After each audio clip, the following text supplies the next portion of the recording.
There are moments in the grim darkness of the 41st millennium when destiny itself trembles upon the edge of a blade, when the threads of fate that bind the galaxy grow taut with possibility, and a single choice might unravel 10,000 years of suffering. Such a moment had come to Sanguinius, the angel of Baal, as he stood bleeding before the obsidian gates of the vengeful spirit. The great angel's wings hung heavy with the weight of battle.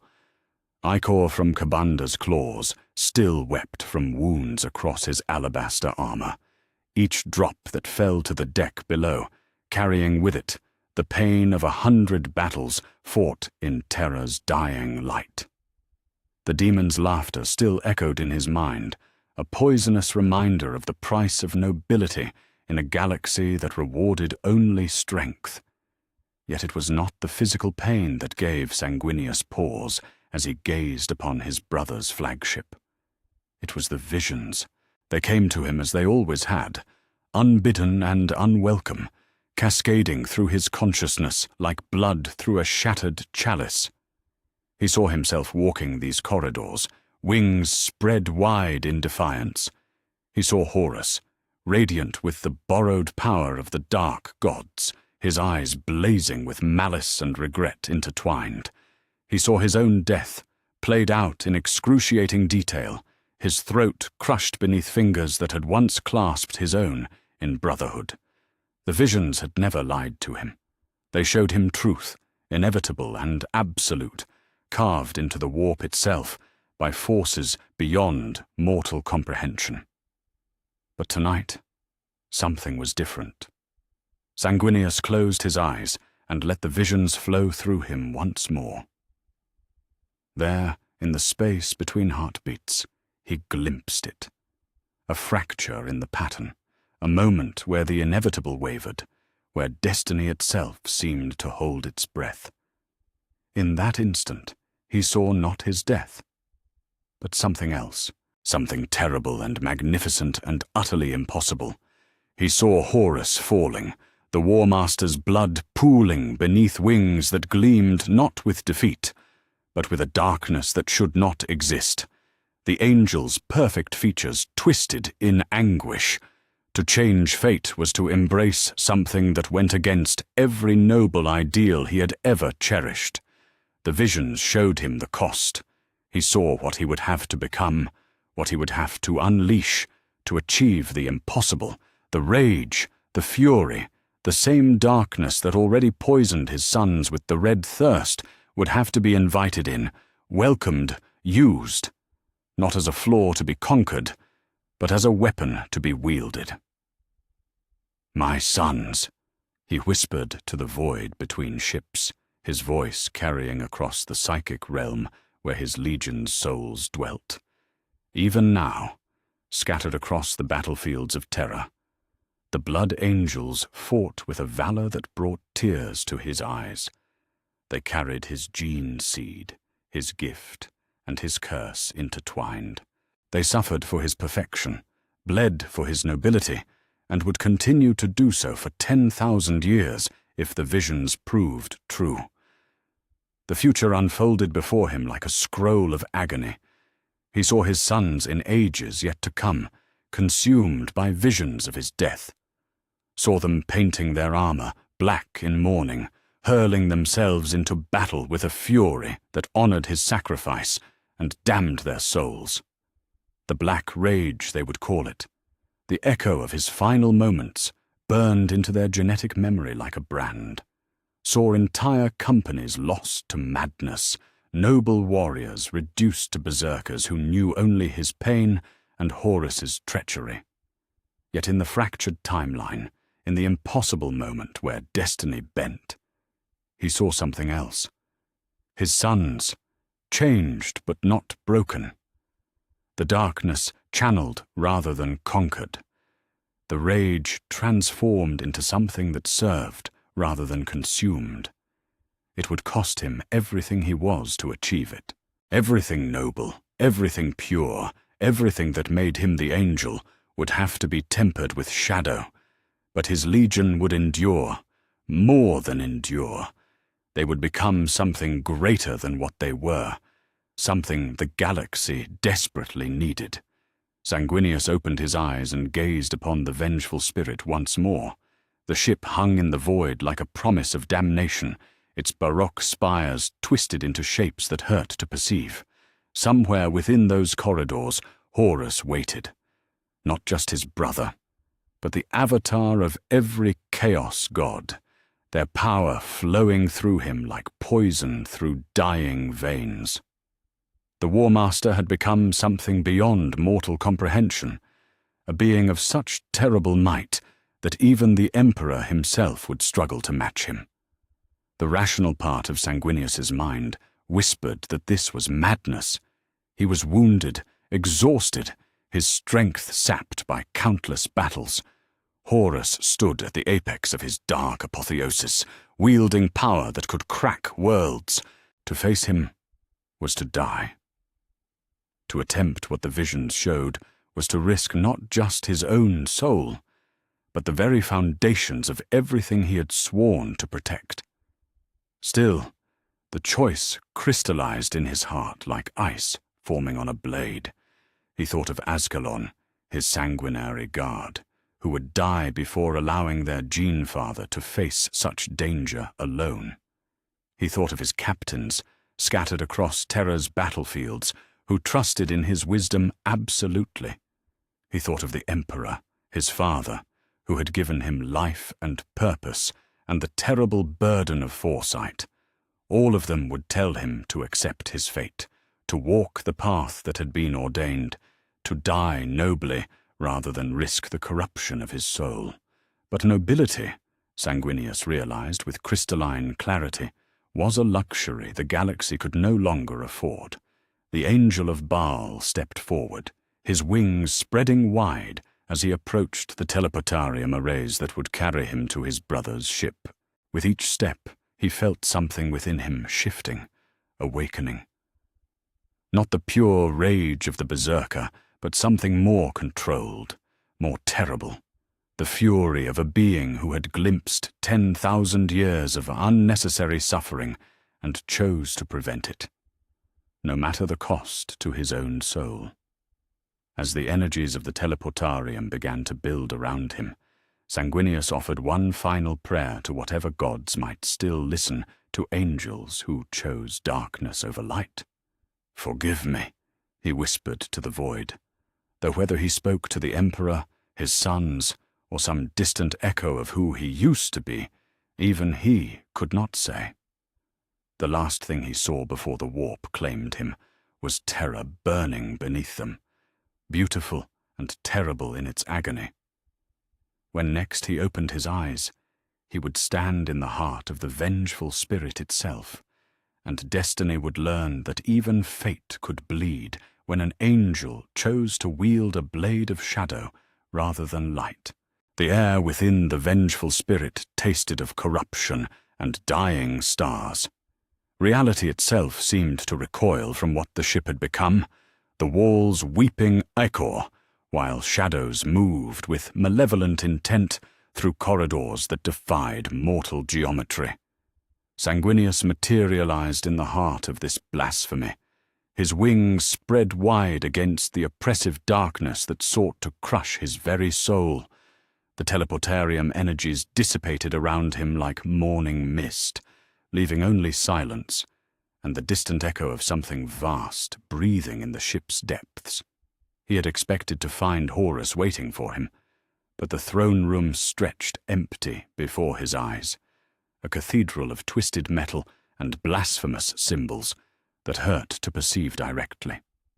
The War Master's presence filled the space, nonetheless, a psychic weight that pressed against Sanguinius's consciousness like a tide of molten lead.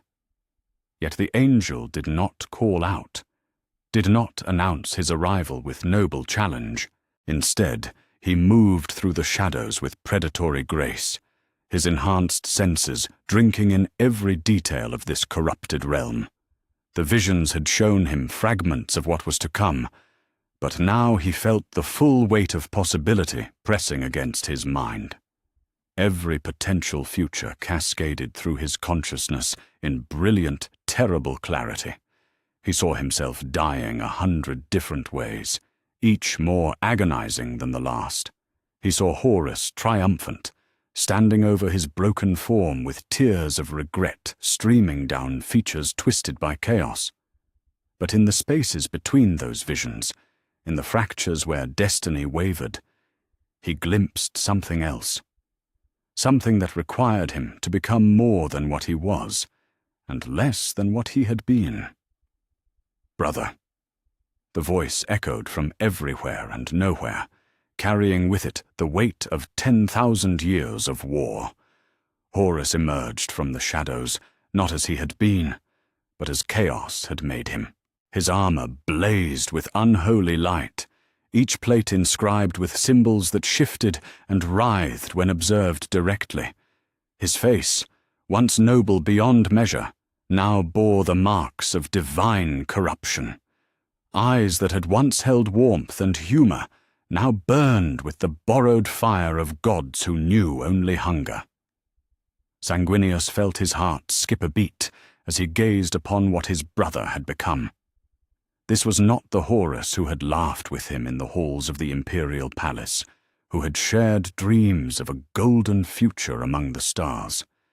This was something wearing his brother's skin, something that commanded the power of all 4 chaos gods, and wielded it with terrible skill. "I knew you would come," Horus continued, his voice carrying harmonics that made the air itself tremble. "The visions showed me your death, as they showed you mine. Yet here you stand, wings spread in defiance of fate itself. Do you truly believe you can change what must be?" The angel drew the blade uncarmine, its edge gleaming with a light that seemed almost pathetic against the overwhelming darkness surrounding them. Yet within that light, something new stirred. Not the pure radiance of nobility untested, but something harder, sharper. Something that had looked upon 10,000 years of unnecessary suffering and chosen to prevent it, no matter the cost. "I believe," Sanguinius said, his voice carrying across the twisted space between them, "that some fates are worth defying." Horus smiled, and in that expression lay the death of hope itself. The War Master moved with impossible speed, crossing the distance between them in a heartbeat. His claws, wreathed in warp fire, descended toward Sanguinius's throat with the force to shatter mountains. But the angel was no longer where the blow was meant to land. The visions had shown him this moment, this exact attack, and he flowed aside like liquid light. The counterstrike came not from nobility, but from rage. Pure, crystalline fury that had been building in Sanguinius's hearts since the first reports of Horus's betrayal reached him. His blade carved a line of silver fire through the air, seeking the gap between Horus's helmet and gorget. The War Master twisted aside, but not quickly enough. Blessed steel parted corrupt ceramite, and the first drops of the War Master's blood fell to the deck like acid rain. For an instant, time seemed to slow. Horus touched the wound, his fingers coming away slick with vitae that steamed in the ship's recycled air. His eyes widened, not with pain, but with surprise. In all his visions of this moment, in all the futures the Chaos Gods had shown him, he had not bled first.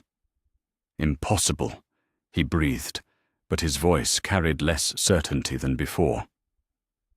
Sanguinius did not reply with words. Instead, he opened his mind to the psychic connection that bound him to every son who carried his gene seed. Across the battlefields of Terra, 10,000 blood angels suddenly felt their father's presence burn bright in their consciousness. They felt his pain from Kabanda's claws, his exhaustion from endless battles, and beneath it all, a fury that dwarfed their own. Not the noble rage of a righteous warrior, but something darker, hungrier. the collective anger of a legion watching their father prepare to sacrifice himself for an ungrateful galaxy. The angel drew upon that rage, made it his own, and felt something fundamental shift within his soul.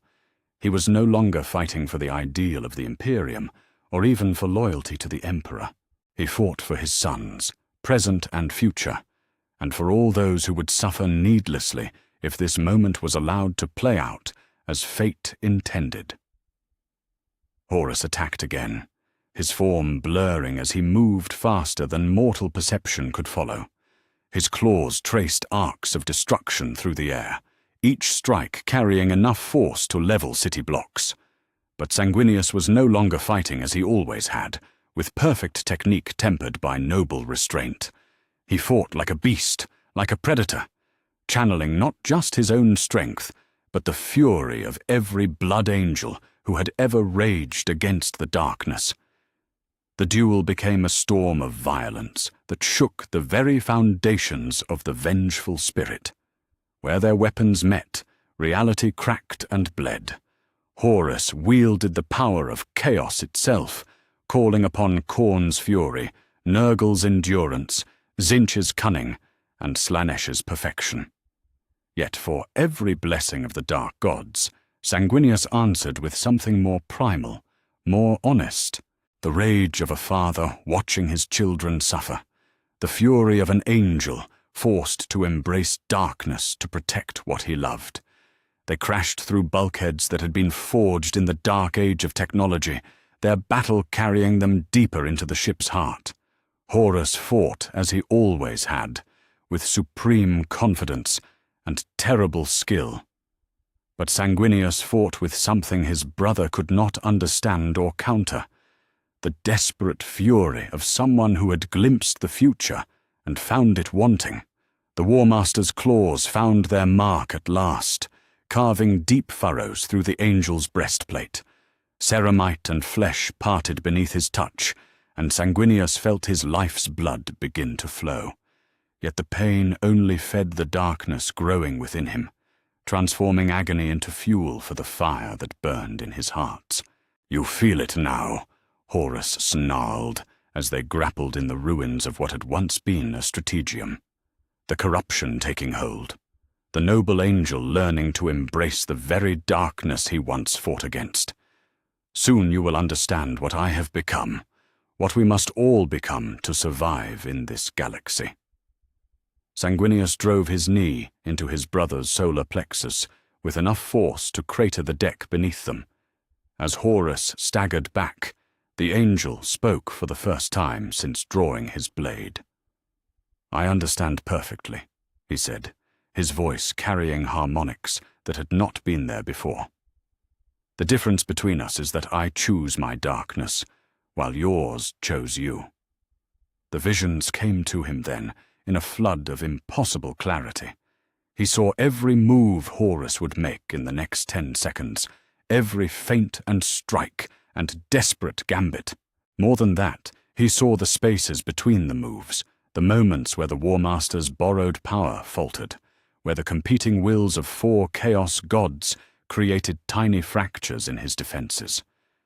Sanguinius moved like prophecy made manifest, his blade finding those fractures with surgical precision. Each cut drew more of the War Master's blood. Each wound disrupted the flow of chaos energy that kept him beyond mortal limits. For the first time since his fall, Horus began to feel something he had not experienced in years: doubt. The final exchange came when both brothers were bleeding, exhausted, their superhuman endurance pushed beyond all reasonable limits. Horus gathered the last of his strength for one final assault, calling upon every gift the dark gods had given him. His form blazed with warp fire as he launched himself at the angel, claws extended, mouth open in a roar that shattered crystal displays throughout the ship. But Sanguinius was ready, had always been ready, from the moment he chose to embrace the darkness within himself. He did not meet Horus's charge with noble resistance, but with something far more terrible: acceptance of what he had to become to win. the blade Encarmin, guided by visions of the future and fueled by the rage of 10,000 suns, found the one gap in the War Master's defenses that mattered. The point slid between plates of power armor that had turned aside the fury of entire armies. It pierced the flesh beneath, parted ribs like paper, and found the heart that still beat with stolen divinity. For a moment that seemed to last forever, brother looked into brother's eyes, and Horus saw something there that filled him with more terror than any daemon. He saw forgiveness. "I'm sorry," Sanguinius whispered, as his blade completed its work, "for what I had to become to stop you, for what we both could have been." The War Master of Chaos fell to his knees, his eyes clearing for the first time in years, as the borrowed power of the gods fled his dying form. In his final moments, he was simply Horus again, brilliant, charismatic, and utterly broken by what he had allowed himself to become. "Brother," he gasped, blood frothing on his lips, "what have we done?" Above them both, in the spaces between reality where the Chaos gods dwelt, 4 voices screamed in unison as their greatest champion's life ebbed away. The sound tore through the warp itself, a shriek of divine fury that would echo across the galaxy for generations to come. But on the deck of the vengeful spirit, there was only silence as Sanguinius knelt beside his brother's broken form and wept tears that burned like acid on the corrupted metal below. The death of a Primarch echoes through reality itself in ways that mortal minds cannot comprehend. When Horus Lupercal, the War Master of Chaos, drew his final breath upon the deck of the vengeful spirit, that echo became a scream that tore through the fabric of space and time. But in those last moments, as his life ebbed away beneath Sanguinius's grief-stricken gaze, something extraordinary happened. The borrowed power of the dark gods fled his dying form like rats abandoning a sinking vessel, leaving behind not the corrupted avatar of divine malice, but simply a broken man who had lost his way among the stars. Horus's eyes, cleared of warp fire for the first time in years, focused on his brother's face with heart-breaking clarity. The madness that had driven him to treachery, the whispers that had convinced him the Emperor sought only to use and discard his sons, the terrible certainty that had justified genocide on a galactic scale, all of it fell away like scales from his vision. What remained was the memory of who he had been before the Chaos gods claimed him. The favored son, the beloved brother, the architect of humanity's greatest triumphs among the stars. "Sanguinius," he whispered, his voice barely audible above the groaning of the ship around them. Blood frothed on his lips, each word a struggle against the inevitable. "What have I done? The things I've seen, the lies I believed. Our father, does he know? Can he ever forgive what I've become?" The angel knelt beside his fallen brother, his wings folding protectively around them both, as if he could somehow shield this final moment from the horror of what had transpired. Tears flowed freely down his perfect features, each drop burning like acid where it touched the corrupted deck plating. In Horus's dying eyes, he saw not the War Master who had torn the galaxy apart, but the brother who had once taught him to laugh, who had shared dreams of a golden age when humanity would stride boldly among the stars as equals rather than conquerors. "He knows," Sanguinius said, his voice breaking with emotion he could no longer contain. "He has always known what you truly were beneath the corruption, what we all were before this darkness claimed us." Horus smiled then, an expression of such profound relief that it transformed his ruined features into something almost beautiful. For a brief, shining moment, he was not the arch-traitor or the avatar of Chaos Undivided, but simply the first son saying goodbye to a beloved brother. His hand, slick with his own blood, reached up to touch Sanguinius's face with infinite gentleness. "Tell him," Horus breathed, his strength failing with each word. "Tell our father that in the end I remembered, that the lies, they couldn't hold forever, that his wayward son came home at last, even if—" The words died on his lips as Horus Lupercal, once war master of the Imperium, passed into the final darkness.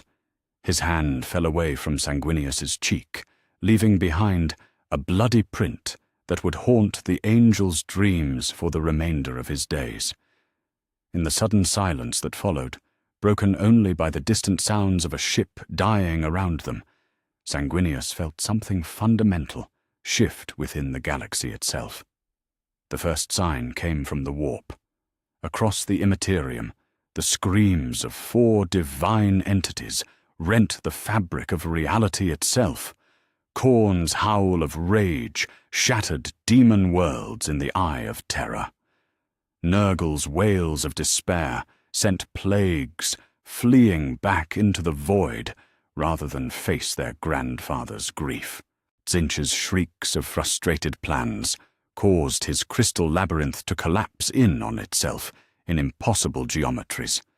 Slanesh's cries of aesthetic loss drove even the most depraved cultists to temporary madness as they experienced pure emotional agony for the first time in their debased existence. But it was not only in the warp that Horus's death made itself known. Across Terra's battlefield, where 10,000 years of human ambition had come to die in fire and blood, something extraordinary began to happen. The traitor legions, bound together by their war master's indomitable will and the promise of shared victory, suddenly found themselves leaderless in the truest sense. The psychic bonds that had held the Chaos Space Marines in rough formation began to fray, unit cohesion dissolving as each warrior was forced to confront the reality that their cause had died with their leader. On the walls of the Imperial Palace, Rogel Dawn felt the change before he understood it. The Praetorian strategic mind, honed by decades of warfare, detected the subtle shift in enemy attack patterns. Where before the traitor forces had pressed their assault with coordinated fury, now they fought with the desperation of cornered animals. Some units retreated outright, their commanders finally acknowledging the futility of their position. Others turned on each other as old grievances and competing loyalties reasserted themselves in the absence of Horus's unifying presence. Captain General Constantin Valdor, leading the Adeptus Custodes in their golden panoply, noticed it in the way demon entities began flickering out of existence without warning. The creatures of the warp, summoned and bound by rituals that required the War Master's blessing to maintain coherence, found themselves suddenly cut off from their source of power. What had been an endless tide of hellish reinforcements moments before became a scattered rout as demons were yanked back into the Imperium by forces beyond mortal comprehension. Yet it was aboard the vengeful spirit itself that the most profound change occurred. The Emperor of Mankind materialized in a cascade of golden light, his psychic might burning away the corruption that had festered in the ship's corridors like a cleansing fire. He had come prepared to face his fallen son in single combat, to end the rebellion that had torn his Imperium apart at its moment of greatest triumph. Instead, he found Sanguinius, kneeling in a pool of the War Master's blood, his wings trembling with exhaustion, and something far more troubling. The Master of Mankind needed no words to understand what had transpired. His psychic senses, far beyond those of even his Primarch sons, read the scene with perfect clarity. Horus was dead, the rebellion broken, the galaxy saved from an eternity of chaos dominance. Victory had been achieved. Yet as the Emperor's gaze fell upon Sanguinius, He felt something cold settle in his heart. The angel who had knelt to weep over his brother's corpse was not the same being who had entered the ship. Something fundamental had changed, shifted, been sacrificed on the altar of necessity. "My son," the Emperor said, his voice carrying harmonics that could reshape reality itself. Yet in that moment, he spoke not as the master of mankind, but as a father finding his child forever altered by what he had been forced to endure. Sanguinius looked up, and the Emperor saw his own reflection in eyes that now held depths they hadn't possessed before. The perfect nobility that had defined the angel's character remained, but it was tempered now with something darker, more complex. The knowledge of what he had been willing to become, what he had needed to embrace, to achieve this victory. It was not corruption in any sense that the chaos gods would recognize, but it was change nonetheless, irrevocable and absolute. "Father," Sanguinius replied, his voice steady despite the tears that still marked his cheeks. "It is done. The War Master is dead. The rebellion is ended. The price." He paused, looking down at his blood-stained hands. "The price was acceptable." The Emperor stepped closer, his radiance dimming to spare his son's anguish. Around them, the vengeful spirit groaned and settled as the last of the chaos energies that had sustained its impossible architecture fled into the void. Soon this vessel would be nothing more than mundane metal and ceramite, a tomb for the greatest tragedy in human history. "Was it?" the Emperor asked quietly. "Was the price truly acceptable, my son? Or was it simply the only one you were willing to pay?" Sanguinius rose to his feet, his wings spreading wide as he faced his father. In the space between them lay the corpse of the brother they had both loved, despite everything he had become. The angel's answer, when it came, carried with it the weight of prophecy and the bitter wisdom of those who have stared into the abyss and chosen to step forward anyway. "I have seen what 10,000 years of my death would bring to this galaxy," he said, his voice growing stronger with each word. "I have felt the rage of my sons echo across the centuries, watched noble warriors become berserkers in memory of my sacrifice. I have witnessed the slow decay of everything we sought to build, all because I was too pure to dirty my hands with necessary darkness." The Emperor listened in silence, his expression unreadable behind features that shifted between human and divine, depending on the observer's perception. When Sanguinius finished speaking, the master of mankind nodded slowly, a gesture that somehow managed to convey both approval and profound sorrow. "Then you understand," he said at last, "why I have carried this burden for so long alone. Why I made the choices I made, took the actions I took, bore the hatred of those who could not see the necessity.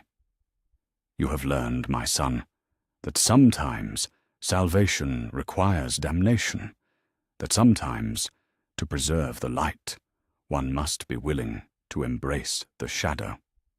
They stood together in that moment, father and son united by the terrible knowledge of what leadership truly demanded. Around them, the galaxy began the slow process of healing from its greatest wound, unaware that its salvation had come not from perfect nobility, but from an angel's willingness to fall just far enough to catch a falling brother's sword. The war was over. The real work was about to begin. In the hours that followed the War Master's death, as the vengeful spirit drifted silent and broken in Terra's orbit, Sanguinius found himself alone with the weight of what he had become. The Emperor had withdrawn to coordinate the final stages of the battle raging across Terra's surface, leaving his transformed son to wrestle with the magnitude of his choices. The angel sat in what had once been the ship's primary strategium, now a cathedral of twisted metal and shattered dreams, cradling the blade encarmine across his knees as he stared into the depths of its crimson edge. The blade had tasted the War Master's blood, had drunk deep of corruption, and emerged somehow purified by the act. Yet Sanguinius could feel something else within its crystalline matrix now, an echo of the darkness he had embraced to achieve victory. Not the chaotic malevolence of the warp, but something more personal, more intimate. The rage he had channeled from his sons, the fury he had made his own, had left its mark not just on the weapon, but on his very soul. He closed his eyes and reached out through the psychic bonds that connected him to every blood angel scattered across Terra's battlefields. What he felt there made his hearts skip in recognition and growing horror. The red thirst, that constant hunger that had always marked his gene line, had changed. Where before it had been a flaw to be managed, a weakness to be overcome through discipline and noble purpose, now it carried something else. An echo of what he had felt in his final moments with Horus, not just bloodlust, but the terrible satisfaction of righteous violence wielded without restraint. Captain Askelon, leader of his sanguinary guard, felt it first. The noble warrior, whose loyalty had never wavered through the darkest hours of the heresy, suddenly found himself experiencing sensations that should not exist. As he led his squads through the final mop-up operations in the Imperial Palace's outer districts, he felt his Gene Father's presence burn bright in his consciousness. But alongside the familiar warmth of that connection came something new, a whisper of dark satisfaction, a hunger that went beyond the physical need for blood to something more primal, more dangerous. Similar experiences rippled through the entire 9th Legion. Veterans who had fought with perfect discipline for decades suddenly found themselves lingering over the corpses of fallen enemies, savoring the scent of spilled vitae with an intensity that bordered on obsession. Newly inducted neophytes, their gene seed still adapting to their enhanced physiology, began showing behavioral patterns that their training sergeants had never encountered before. Not the mindless fury of the Black Rage. That curse belonged to a future that would never come to pass, but something subtler, more insidious. Sanguinius felt their confusion, their growing unease, and knew himself to be the architect of this new suffering. In embracing the darkness necessary to defeat Horus, he had not merely changed himself. The psychic resonance that bound all Primarchs to their gene sons had carried that transformation across the Legion like a plague of the spirit. What had been necessary for victory was becoming a curse that would follow his children for generations to come. The visions came to him then, unbidden and terrible in their clarity. He saw possible futures spreading out like branches of a cosmic tree, each one shaped by the choices he had made aboard this corrupted vessel. In some, his sons learned to channel their new hunger, as he had, becoming warriors of terrible efficiency who wielded darkness in service of light. In others, the corruption spread unchecked, transforming the Blood Angels into something that even the Chaos Space Marines would fear to face. Most disturbing of all were the timelines where his own transformation continued, where the crack in his noble facade widened with each passing year, until he became something that would make even his fallen brothers seem benevolent by comparison. A familiar presence approached through the ship's twisted corridors, and Sanguinius looked up to see Rogel Dawn entering the strategium. The Praetorian's face bore the marks of the siege he had orchestrated, scars and weariness etched deep into features that had once been carved from stone. Yet it was not physical exhaustion that made Dawn pause in the doorway, but something else entirely. The Imperial Fist's psychic senses, while limited compared to his brothers, were still sufficient to detect that something fundamental had changed in the angel's aura. "Brother," Dawn said carefully, his voice carrying none of its usual certainty. "The Emperor has sent word. The last of the traitor forces are in full retreat.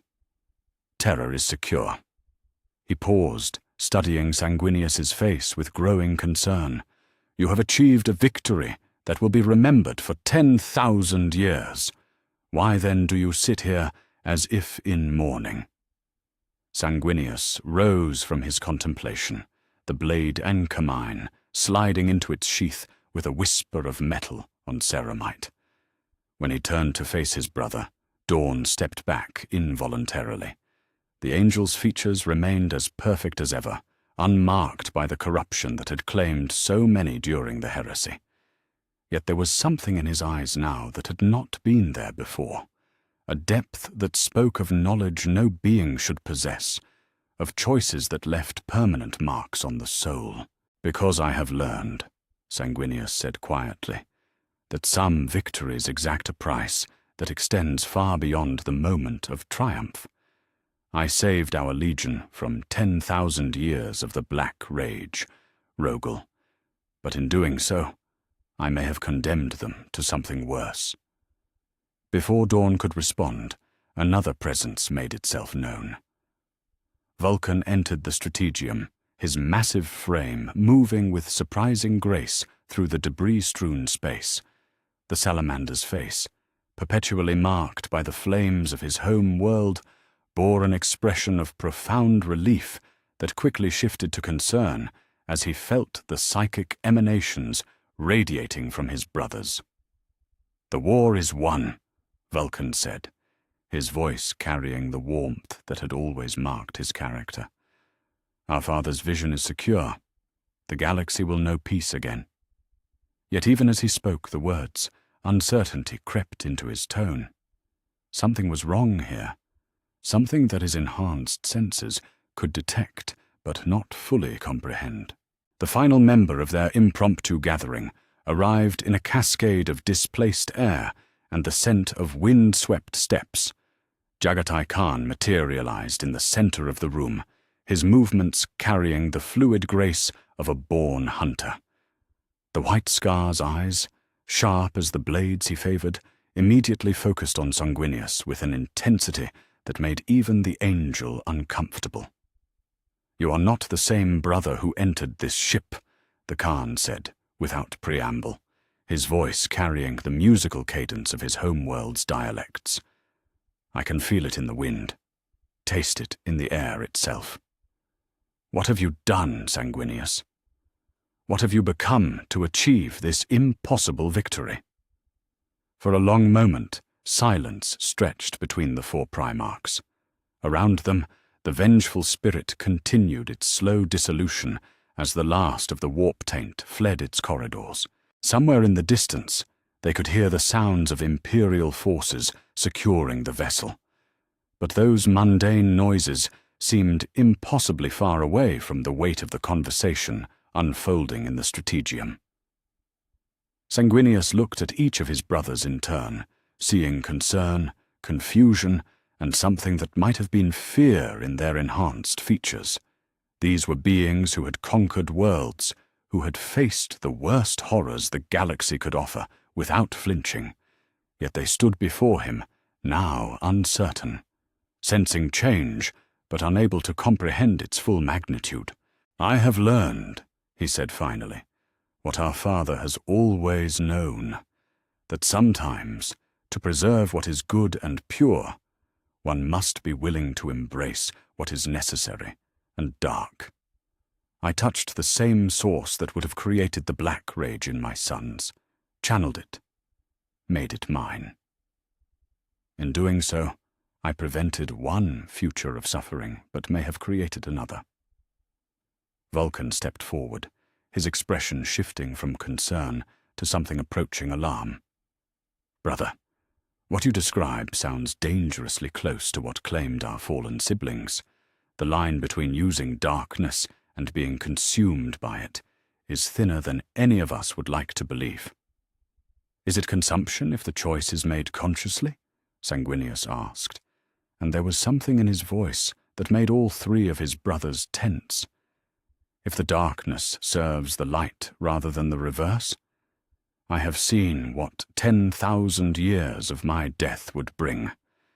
Endless rage, mindless fury, the slow corruption of everything we built. Against that certainty is a calculated embrace of shadow, not the lesser evil.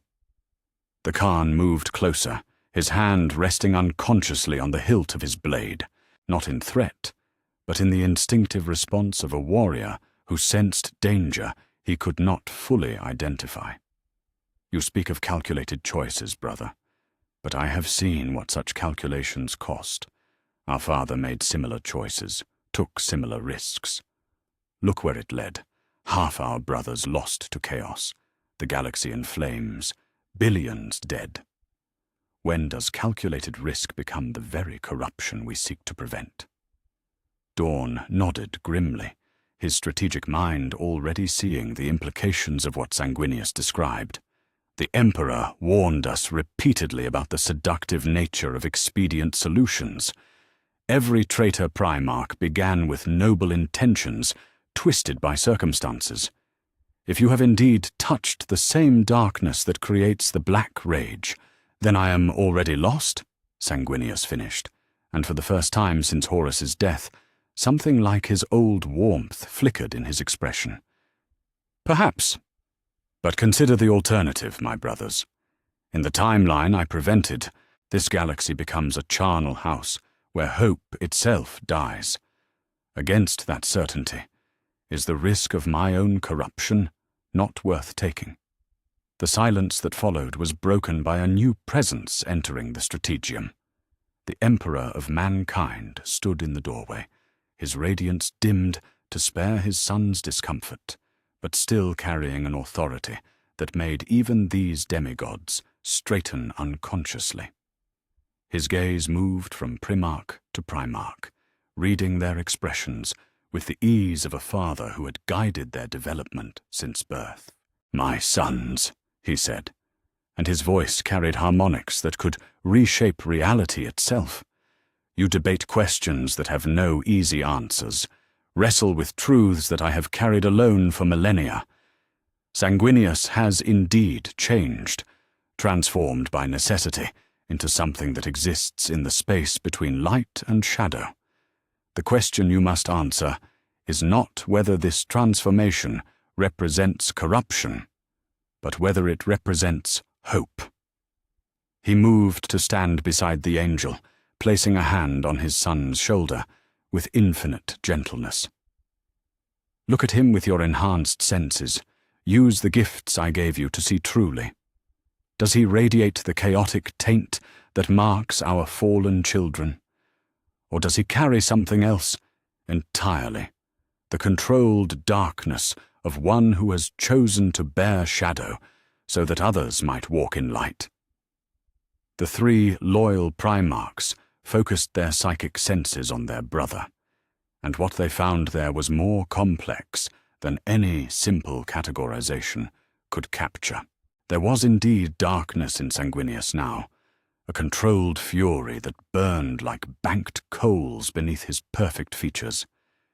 But it was not the wild corruption of chaos, not the insidious whispers of entities that sought only destruction. It was something far more troubling and far more hopeful, the deliberate acceptance of necessary evil in service of a greater good. The choice, the Emperor continued, is whether you trust him to carry this burden, as I have trusted you all to carry yours. The path he has chosen is perilous beyond measure, but it is also the only one that leads to a future where humanity might truly thrive among the stars. Support him in this, as he has always supported you, or risk losing not just a brother, but the very hope he has died to preserve. In the end, it was Vulcan who spoke first, his voice heavy with the weight of decision. If you can find balance in darkness, brother, then we will help you maintain it. But know that we watch not out of suspicion, but out of love. the moment that shadow threatens to consume the light within you, we will act." The Khan nodded agreement, his hand falling away from his blade. The wind carries change, and change is neither good nor evil in itself. What matters is how we choose to ride the storm. If you have chosen to master darkness rather than be mastered by it, then the white scars stand with you. Dawn was silent for a long moment, his strategic mind calculating odds and analyzing possibilities. Finally, he spoke with the certainty that had made him the Emperor's Praetorian. "Trust is earned through action, not words. You have won an impossible victory and saved our father's vision from destruction. Until your actions prove otherwise, you have my loyalty, as you have always had my respect."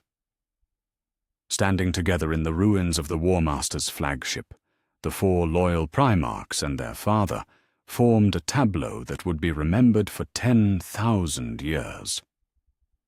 Not as perfect beings, unburdened by doubt or darkness, but as warriors who had learned that sometimes salvation required sacrifice, that sometimes the greatest courage lay not in remaining pure, but in choosing to bear stain so that others might remain clean. The war was over. The real test was about to begin. The death of a War Master is a wound that bleeds across the galaxy in ways that even the most prescient minds cannot fully anticipate.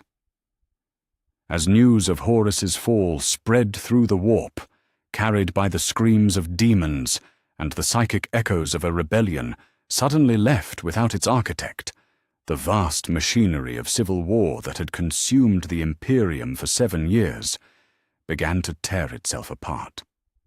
What had once been a unified force, bound by shared purpose and iron discipline, devolved into something far more dangerous, a collection of autonomous warlords, each commanding legions of superhuman warriors with their own agendas and their own interpretations of what the War Master's death truly meant. In the Eye of Terror, where reality bent to the will of gods who knew only hunger and malice, Angron the Red Angel felt his father's death like a physical blow. The Primarch of the World Eaters had been leading a campaign of unprecedented brutality against the Ultramar system when the psychic shockwave reached him, carrying with it the unmistakable taste of failure and loss. For a moment that seemed to stretch across eternity, the Primarch who had never known defeat stood frozen on the bridge of his flagship, the conqueror as his enhanced mind struggled to process the impossible. The butcher's nails, those accursed devices that had turned him from a noble liberator into an engine of endless rage, sparked and flared as conflicting emotions tore through his consciousness. Grief for a brother he had genuinely loved warred with fury at the implications of defeat, while beneath both ran a current of something that might have been relief. Without Horus to provide direction, without the War Master's vision of a galaxy remade through fire and blood, what was Angron but a broken weapon wielded by gods who cared nothing for his pain? His World Eaters felt the change immediately. Warriors who had followed their gene-father through 10,000 battles suddenly found themselves adrift, their purpose as unclear as their Primarch's suddenly fractured psyche. Some called for an immediate assault on Terra, demanding vengeance for the fallen War Master. Others advocated retreat into the deeper reaches of the Eye, where they might nurse their wounds and plan for a future that no longer seemed certain. The debates quickly devolved into the kind of internecine violence that had always marked the 12th Legion, but now it carried a desperate edge that spoke of warriors who had lost not just a battle, but their very reason for fighting. Angron's response was characteristically direct.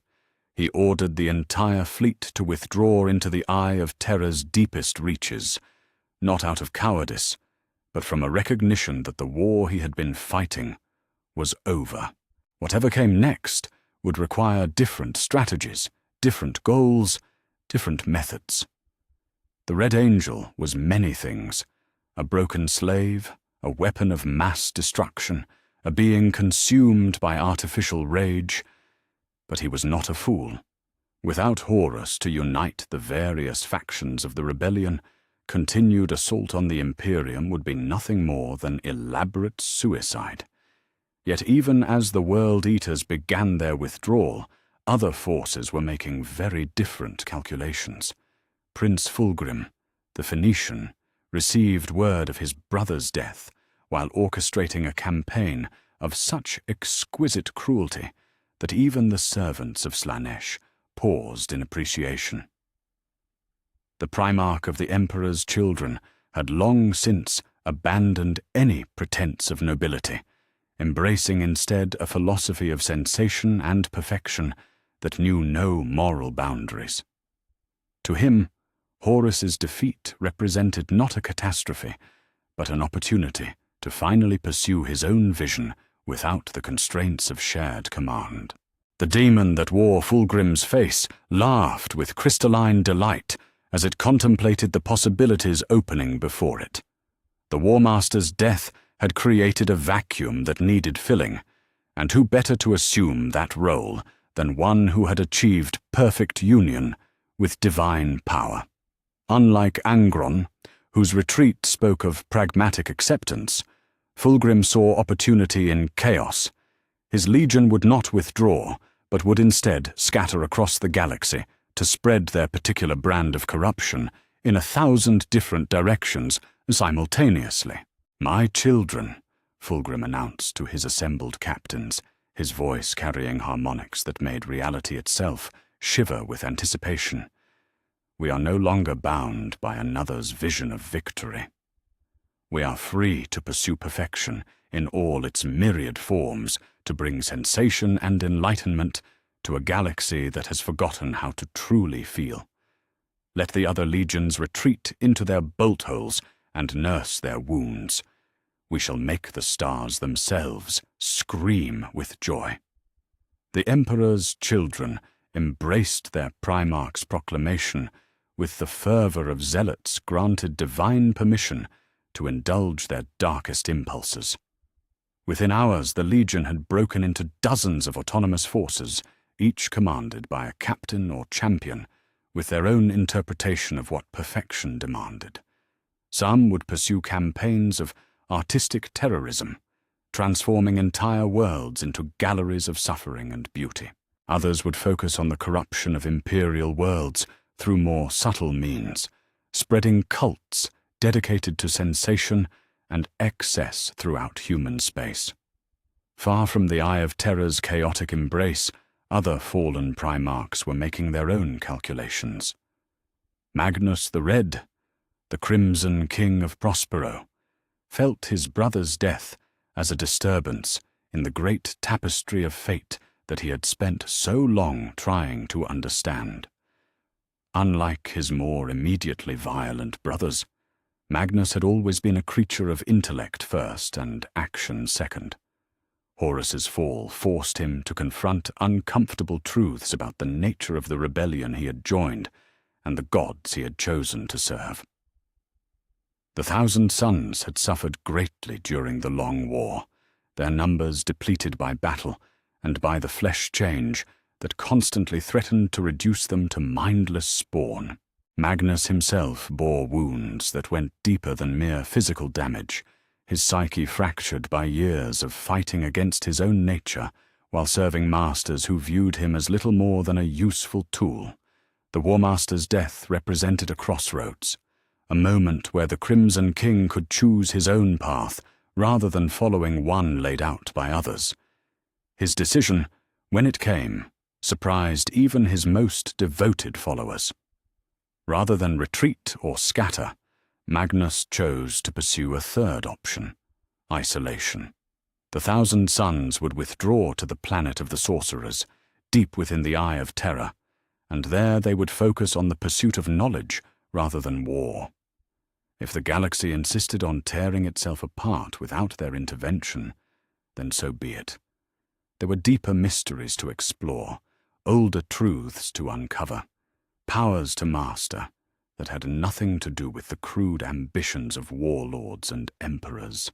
"Let my brothers play their games of conquest and revenge," Magnus told his assembled captains, his single eye blazing with determination that had nothing to do with warfare. "We have more important work to do. The universe holds secrets that dwarf the significance of any single conflict, knowledge that will outlast empires and gods alike. While they destroy, we shall learn. While they rage, we shall grow in wisdom. And when the last of their wars has burned itself to ash, we shall remain." The response from Mortarion, Death Lord of Barbarous, was characteristically grim. The Primarch of the Death Guard had never been one for grand gestures or elaborate strategies. He fought because he hated, killed because it was what he was made for, and followed Horus because the War Master had promised a future where the Emperor's hypocrisy would finally be exposed. Now, with that promise broken and the architect of rebellion dead, Mortarion found himself confronting a question he had never bothered to consider. What did he fight for when revenge was no longer possible? The Death Guard, ravaged by the diseases gifted to them by Nurgle, were in no condition for immediate action, regardless of their Primarch's desires. The Legion that had once prided itself on endurance and tactical flexibility had been transformed into something that barely resembled its former self. Yet this transformation had also granted them a kind of immortality, a persistence that would allow them to continue their war for as long as their rotting bodies could carry weapons. Mortarion's solution was characteristically direct. If the Great Rebellion was over, then the Death Guard would begin their own, smaller conflicts. They would strike at targets of opportunity, spread their gifts of corruption throughout imperial space, and generally make existence as miserable as possible for those who still served the Golden Throne. It would not be the glorious victory Horus had promised, but it would be satisfying in its own way. "The War Master is dead," Mortarion announced to his assembled captains, his voice carrying the wheeze of damaged lungs and corrupted airways. "But death is not defeat for those who serve the Grandfather. We shall carry on, not because we serve some grand design, but because it is our nature to endure. The Imperium will learn that while they may kill the head of the serpent, they cannot destroy the poison that flows through its veins." Yet it was neither retreat nor scattered raiding that posed the greatest threat to the Imperium's newfound stability. That honor belonged to Perturabo, the Iron Warrior, whose response to Horus's death was perhaps the most dangerous of all. The Primarch who had built the greatest fortresses in human history and torn down even greater ones sat aboard his flagship, the Iron Blood, contemplating possibilities that his brothers had not even considered. Unlike the others, Perturabo did not view the War Master's death as an ending, but as a revelation. Horus had failed not because his cause was wrong, but because his methods were flawed. The Grand Alliance with Chaos had been a mistake from the beginning, trading independence for power that came with strings attached to malevolent gods. The coordinated assault on Terra, for all its tactical brilliance, had been too predictable, too dependent on the enemy responding in expected ways. No, Perturabo decided. True victory would require a different approach entirely. The Iron Warriors would not retreat into the Eye of Terror or scatter across the galaxy. They would consolidate their strength, establish unassailable strongholds throughout Imperial space, and begin a war of attrition that would make the Horus heresy look like a brief skirmish. Let the others rage and burn themselves out. The Iron Warriors would build, and in building they would endure until the Imperium finally collapsed under the weight of its own contradictions. "Send word to all Iron Warriors' forces," Perturabo commanded his assembled captains. We are withdrawing to the maelstrom. There, we shall build something that will outlast empires. A fortress that spans star systems, a stronghold that can never be taken by force. The Emperor's sons may have won this battle, but the war itself has only just begun. But perhaps the most insidious response to Horus's death came from the word-bearer known as Lorgar, the Aurelian, who had been instrumental in starting the rebellion in the first place. Unlike his brothers, who focused on immediate military concerns, Lorgar understood that the true war had always been ideological. The defeat on Terra was not the end of the struggle between truth and lies, but merely the beginning of a new phase. From his command ship somewhere in the galactic northwest, Lorgar began composing the texts that would become the foundation of a new kind of rebellion. Not the crude assault of armies and fleets, but the subtle corruption of hearts and minds. He wrote of how the Emperor had orchestrated his favorite son's fall from the very beginning, how the entire heresy had been nothing more than an elaborate scheme to purge the Primarchs who showed too much independence. According to Lorgar's new gospel, Horus had not been defeated by noble Sanguinius in honest combat, but had been betrayed by his own father, manipulated into corruption, and then destroyed when he outlived his usefulness. The word-bearers began spreading these new truths throughout imperial space, not through the crude methods of conquest and forced conversion, but through whispers and insinuations, through carefully placed doubts and skillfully crafted half-truths. If the Imperium wanted to believe in the righteousness of their victory, then Lorgar would give them reasons to question that righteousness. He would make them wonder whether their golden emperor was truly the benevolent father he claimed to be, or something far more sinister, masquerading behind a mask of divine authority. The truth, Lorgar whispered to his assembled dark apostles, is the most corrosive force in any empire. Let my brothers rage and plot and build their fortresses. We shall simply tell people what they already suspect in their hearts, that they have been lied to by those they trusted most, and in time, that truth will bring down palaces that no amount of firepower could ever breach. Thus did the death of Horus scatter his followers like leaves before a storm, each finding their own path through the wilderness of defeat. Some retreated to lick their wounds and plan for future battles. Others embraced chaos as an end in itself, spreading corruption and suffering for its own sake. A few chose the path of patient building, constructing strongholds from which future wars might be waged. And still others turned to the most dangerous weapon of all, doubt itself, wielded with surgical precision against the foundations of faith. The Horus heresy was over. The age of doubt had begun. In the private chambers beneath the imperial palace, where the accumulated wisdom of 38,000 years lay stored in crystalline matrices and data cores older than human civilization, the Emperor of mankind stood before the greatest puzzle he had ever encountered. Not the mysteries of the warp, which he had navigated for millennia, not the secrets of genetic manipulation, which he had mastered in creating the Primarchs, but the question of what his son had become, and whether that transformation represented salvation or the seeds of an even greater catastrophe. Sanguinius knelt in the center of a complex array of psychic resonance chambers, his perfect form bathed in golden light that revealed truths normally hidden from even the most advanced senses. The Emperor's own consciousness, vast beyond mortal comprehension, explored every aspect of his son's being with the thoroughness of a master craftsman examining his greatest work for flaws. What he found there challenged every assumption he had held about the nature of corruption, purity, and the delicate balance between light and shadow that defined existence itself.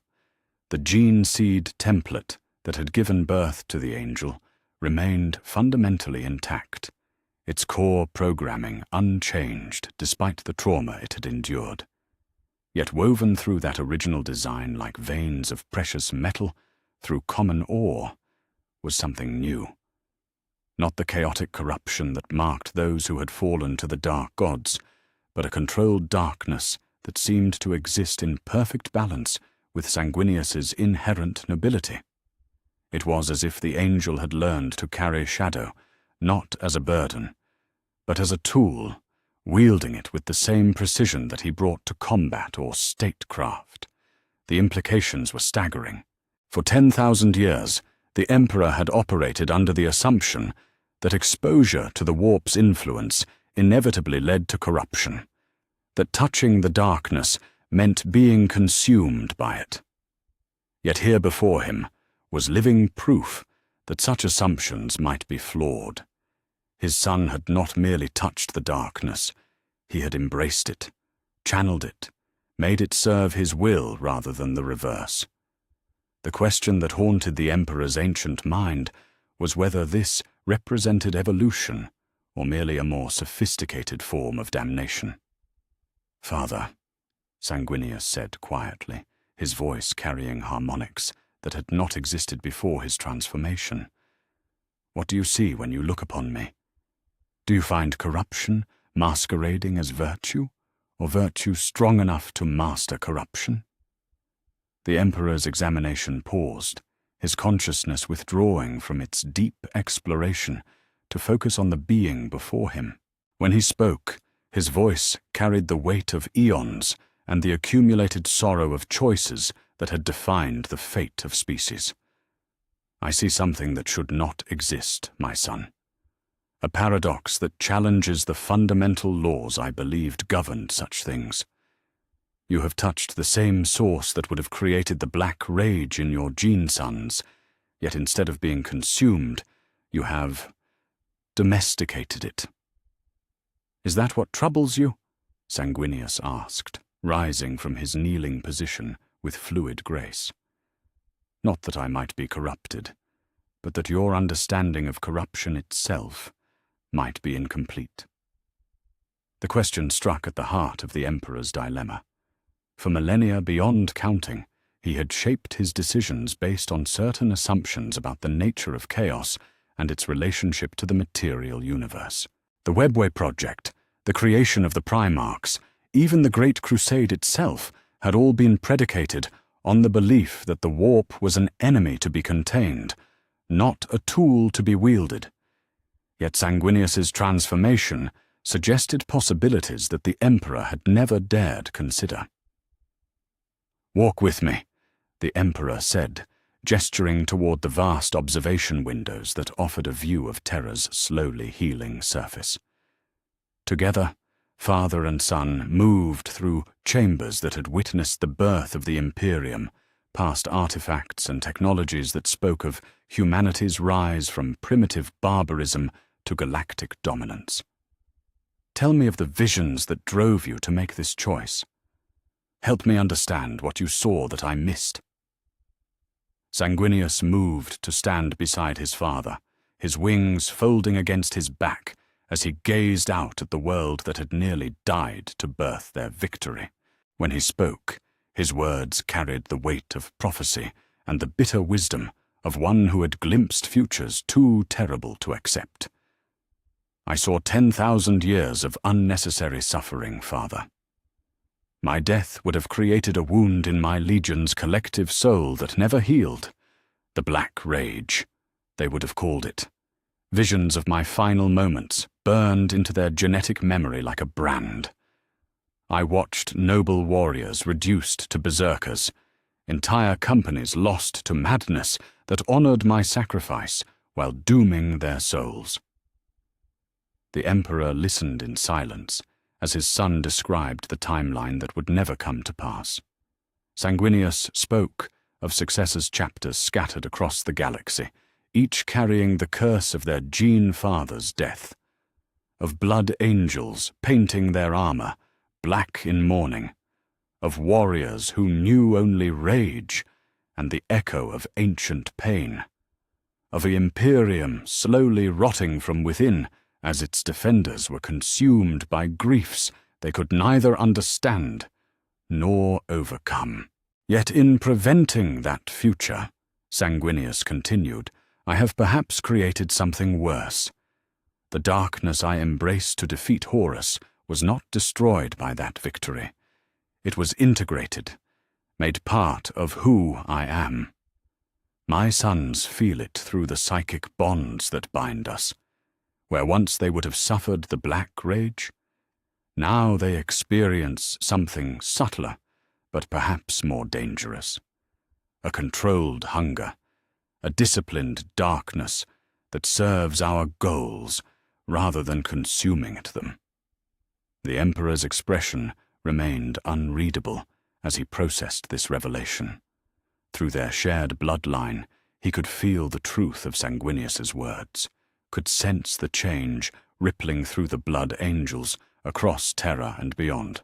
It was not the wild corruption of chaos, but it was change nonetheless, fundamental alteration of what the Ninth Legion had been designed to be. "Show me," the Emperor commanded, his psychic might reaching out to touch the network of connections that bound Sanguinius to his gene sons. What he found there made him pause in recognition and growing alarm. The blood angels were indeed changed, their gene seed carrying echoes of their Primarch's transformation. Yet rather than weakening them, the change seemed to have made them more effective, more focused, more capable of channeling their martial prowess with surgical precision.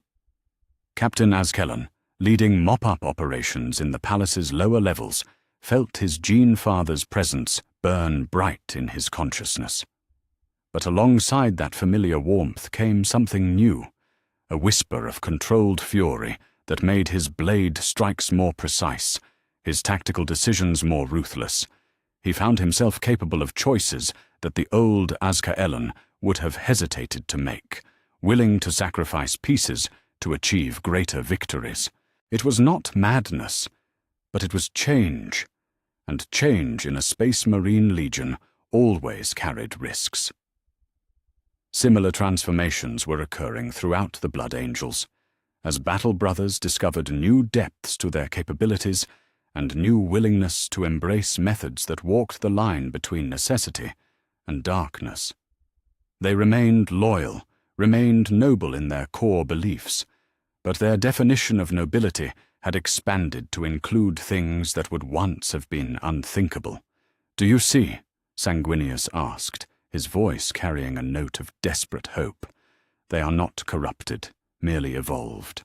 Stronger than they were, more capable of serving humanity's cause. The darkness I carry does not diminish their light. It focuses it, concentrates it into something that can cut through the shadows that threaten our species." The Emperor's response was not immediate. Instead, he extended his consciousness further, exploring not just the present state of the Blood Angels, but the potential futures that stretched out from this moment like branches of an infinite tree. What he saw there challenged every assumption he had held about the nature of his sons and the forces that shaped them. In some timelines, Sanguinius's transformation proved to be the salvation of the Imperium. His balanced approach to light and shadow became a template for other legions, teaching them to master their own flaws rather than be mastered by them.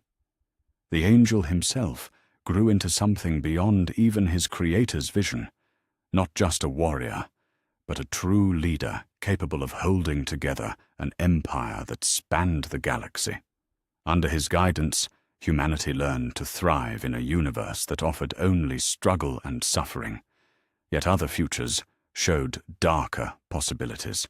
The controlled darkness that Sanguinius wielded with such precision slowly expanded its influence, not through dramatic corruption, but through gradual erosion of boundaries. What began as necessary pragmatism evolved into casual brutality, justified by results, but divorced from the moral foundation that had once defined the Imperium's mission. In the worst of these timelines, Sanguinius himself became something that made his fallen brothers look benevolent by comparison, a being of such terrible efficiency that even his allies feared to stand too close. "The risk," the Emperor said at last, his voice heavy with the weight of decision, "is not that you will fall to chaos as your brothers did. It is that you will become something worse, a being who serves the light through means so dark that the distinction becomes meaningless. I have seen futures where your noble intentions pave a road that leads to damnation more complete than anything the dark gods could devise." Sanguinius absorbed this revelation with the stoicism that had always marked his character, yet the Emperor could sense the pain beneath his perfect composure. To be told by one's creator that success might be more dangerous than failure was a burden that few minds could bear. Yet the angel's response revealed the depth of his transformation and the strength of his resolve. "Then guide me, Father," he said simply. "You speak of risks and possibilities, but you do not speak of certainties. If there is a path through this labyrinth that preserves what we have fought to build, then help me find it. I did not choose transformation lightly, nor do I wear this darkness without understanding its cost. But neither will I accept that the choice was wrong simply because it carries risk." The Emperor studied his son for a long moment, seeing not the perfect being he had created, but something more complex, more dangerous, and perhaps more necessary than he had ever intended. The question before him was whether to trust in the nobility that had always defined Sanguinius's character, or to take more direct action to control a transformation that might ultimately threaten everything they had fought to preserve. "There is a third option," the Emperor said finally, his voice carrying harmonics that made the very air around them shimmer with possibility. "Not guidance in the traditional sense, nor control through force, but partnership. You have changed, my son, in ways that I did not foresee and cannot fully predict. Yet change is not always corruption, and evolution is not always degeneration. Perhaps it is time for me to learn from you, as you have learned from necessity." The offer hung between them, like a bridge across a chasm, representing a fundamental shift in the relationship that had defined them both. No longer creator and creation, but collaborators in a project that neither fully understood. The Emperor was offering to share not just power, but responsibility for shaping the future of their species. Sanguinius's response was immediate and unqualified. "Then let us build something worthy of the sacrifices that brought us to this moment. Not the perfect imperium of your original vision, nor the dark empire that my transformation might create, but something that balances both. A realm where humanity can thrive not because we have eliminated darkness, but because we have learned to master it." As father and son clasped hands in the depths of the imperial palace, their combined consciousness reached out to touch the futures that awaited their species. What they saw there was neither the golden age of the Emperor's dreams, nor the nightmare scenarios that haunted their darkest fears, but something more complex and ultimately more hopeful. A galaxy where humanity had learned to be strong enough to carry light and shadow both, wise enough to know the difference between necessary darkness and corrupt indulgence. The real work of building that future was about to begin. The reconstruction of Terra in the months following Horus's defeat became more than an act of simple rebuilding. It became a test of whether nobility could survive transformation, whether creation could emerge from those who had learned to embrace destruction. Across the scarred surface of humanity's throne world, massive construction projects rose like monuments to hope, each beam and girder a declaration that the imperium would not merely survive its greatest trial, but emerge stronger for having endured it. Yet for Sanguinius, whose hands had recently been stained with his brother's blood, every act of construction carried with it the weight of what he had become. The angel stood atop the highest spire of the reconstructed Palace of Terror, his wings catching the morning light as he surveyed the city spreading out below. Where once there had been ruins and craters, now gleaming towers rose toward the sky, their architecture a fusion of imperial grandeur and practical necessity. The work progressed with inhuman speed, driven by the combined efforts of the Adeptus Mechanicus, the imperial fists, and 10,000 human laborers who worked with the fervor of those who had witnessed the end of the world and lived to see its rebirth. Beside him, Rogel Dawn stood in contemplative silence, his scarred features bearing the marks of the siege he had orchestrated and survived. The Praetorian's hands, which had once guided the placement of defensive barriers and weapon emplacements, now directed the construction of monuments to peace. Yet there was something in his bearing that spoke of unease, a tension that had nothing to do with the challenges of reconstruction, and everything to do with the brother who stood beside him. "You have been watching me," Sanguinius said quietly, his voice carrying harmonics that had not existed before his transformation. "Not with suspicion, I think, but with concern. What do you see when you look upon me now, Rogel?" Dawn's response was characteristically direct, tempered by the loyalty that had defined their brotherhood since its inception. "I see a brother who has paid a price that none of us fully understand. You move differently now, speak with cadences that echo depths I cannot fathom.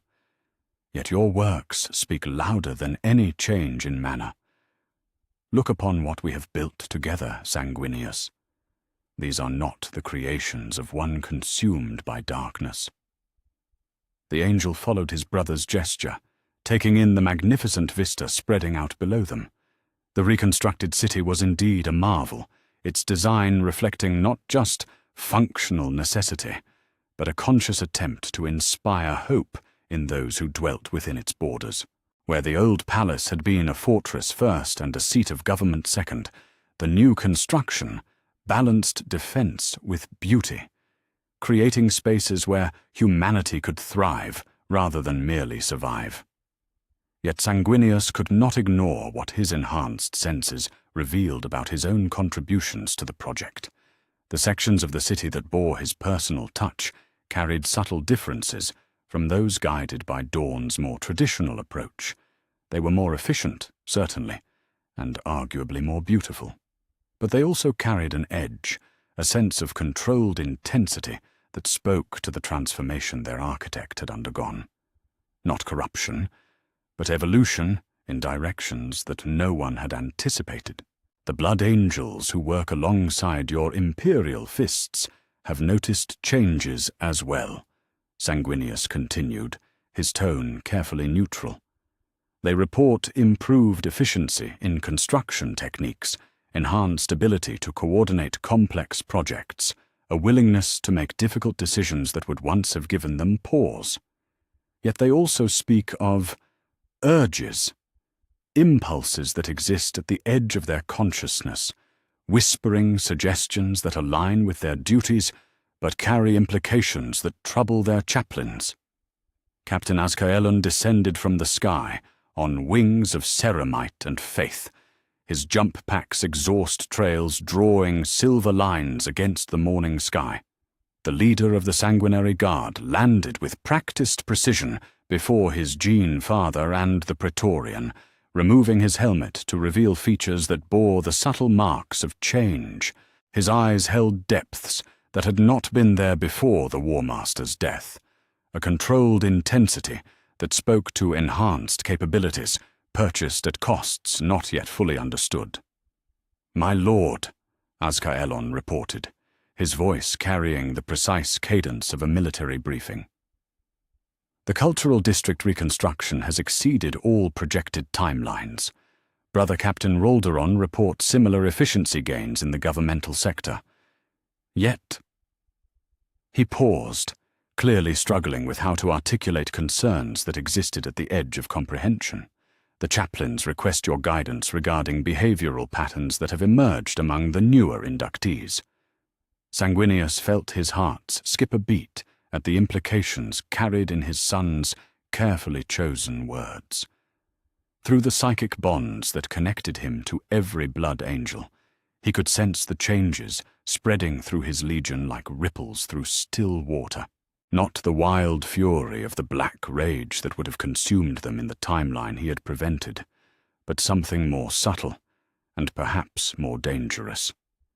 A controlled hunger that went beyond the traditional red thirst, encompassing not just the desire for blood, but for efficiency, for perfection, for solutions that cut through moral complexities with surgical precision. "Show me," he commanded, and together the three warriors descended into the city below, their forms cutting through the construction zones like angels of judgment surveying their domain. What they found in the Blood Angels' construction sites was both inspiring and troubling in equal measure. Work crews that should have required days to complete their assignments were finishing in hours, their coordination reaching levels that bordered on the supernatural. Yet the methods they employed to achieve such efficiency raised questions that went to the heart of what the Ninth Legion was meant to represent.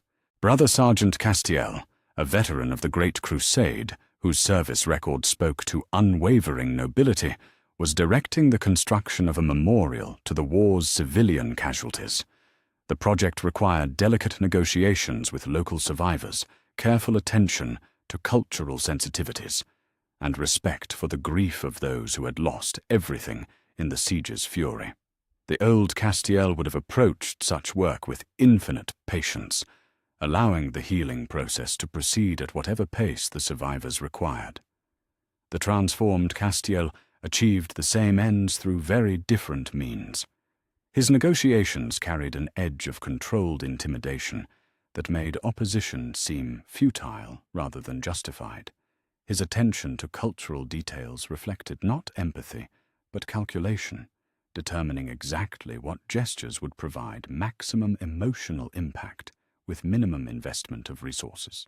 The memorial that emerged from his efforts was undoubtedly magnificent, and the survivors who participated in its construction seemed genuinely comforted by the process.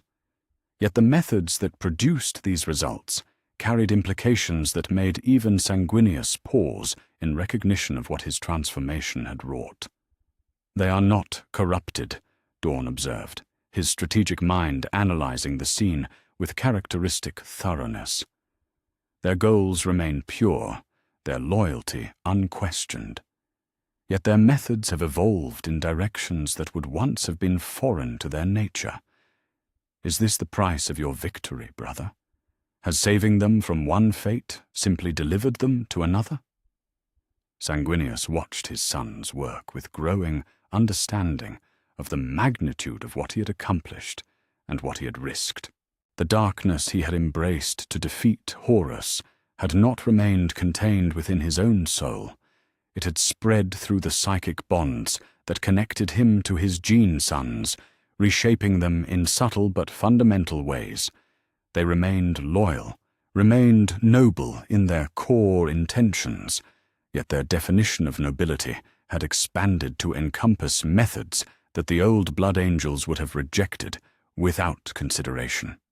"Come," he said finally, turning away from the construction site and leading Dawn toward the private chambers where they might speak without being overheard. "There are things I must share with you, burdens I have carried alone that perhaps should be shared between brothers who have weathered the same storms." In the privacy of a sanctum that overlooked the reconstruction efforts below, Sanguinius finally spoke the truth that had haunted him since the moment Horus's blood cooled beneath his hands. He described the visions that had driven his choice, the futures where his death created wounds that never healed. He spoke of the darkness he had embraced not out of corruption, but out of love for sons who would otherwise suffer for his sacrifice. Most difficult of all, he acknowledged the possibility that in preventing one form of suffering, he had simply created another. The question, he concluded, his voice heavy with the weight of uncertainty, is whether the cure has proven worse than the disease. My sons are stronger now, more capable, more effective in serving the imperium's cause. Yet they are also changed in ways that I cannot fully predict or control. Have I saved them from the black rage, only to deliver them to something more insidious?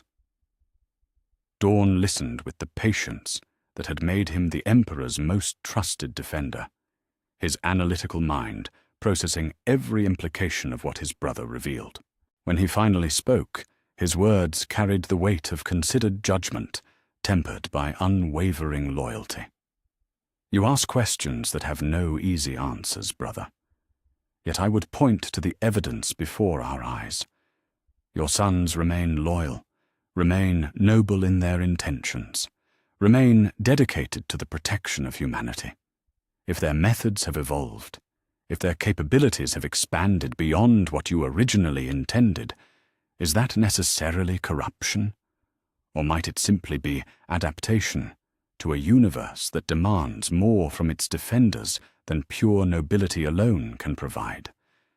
Through the windows of their sanctum, they could see the city spreading out below them, a testament to what could be accomplished when destruction was channeled toward creative ends.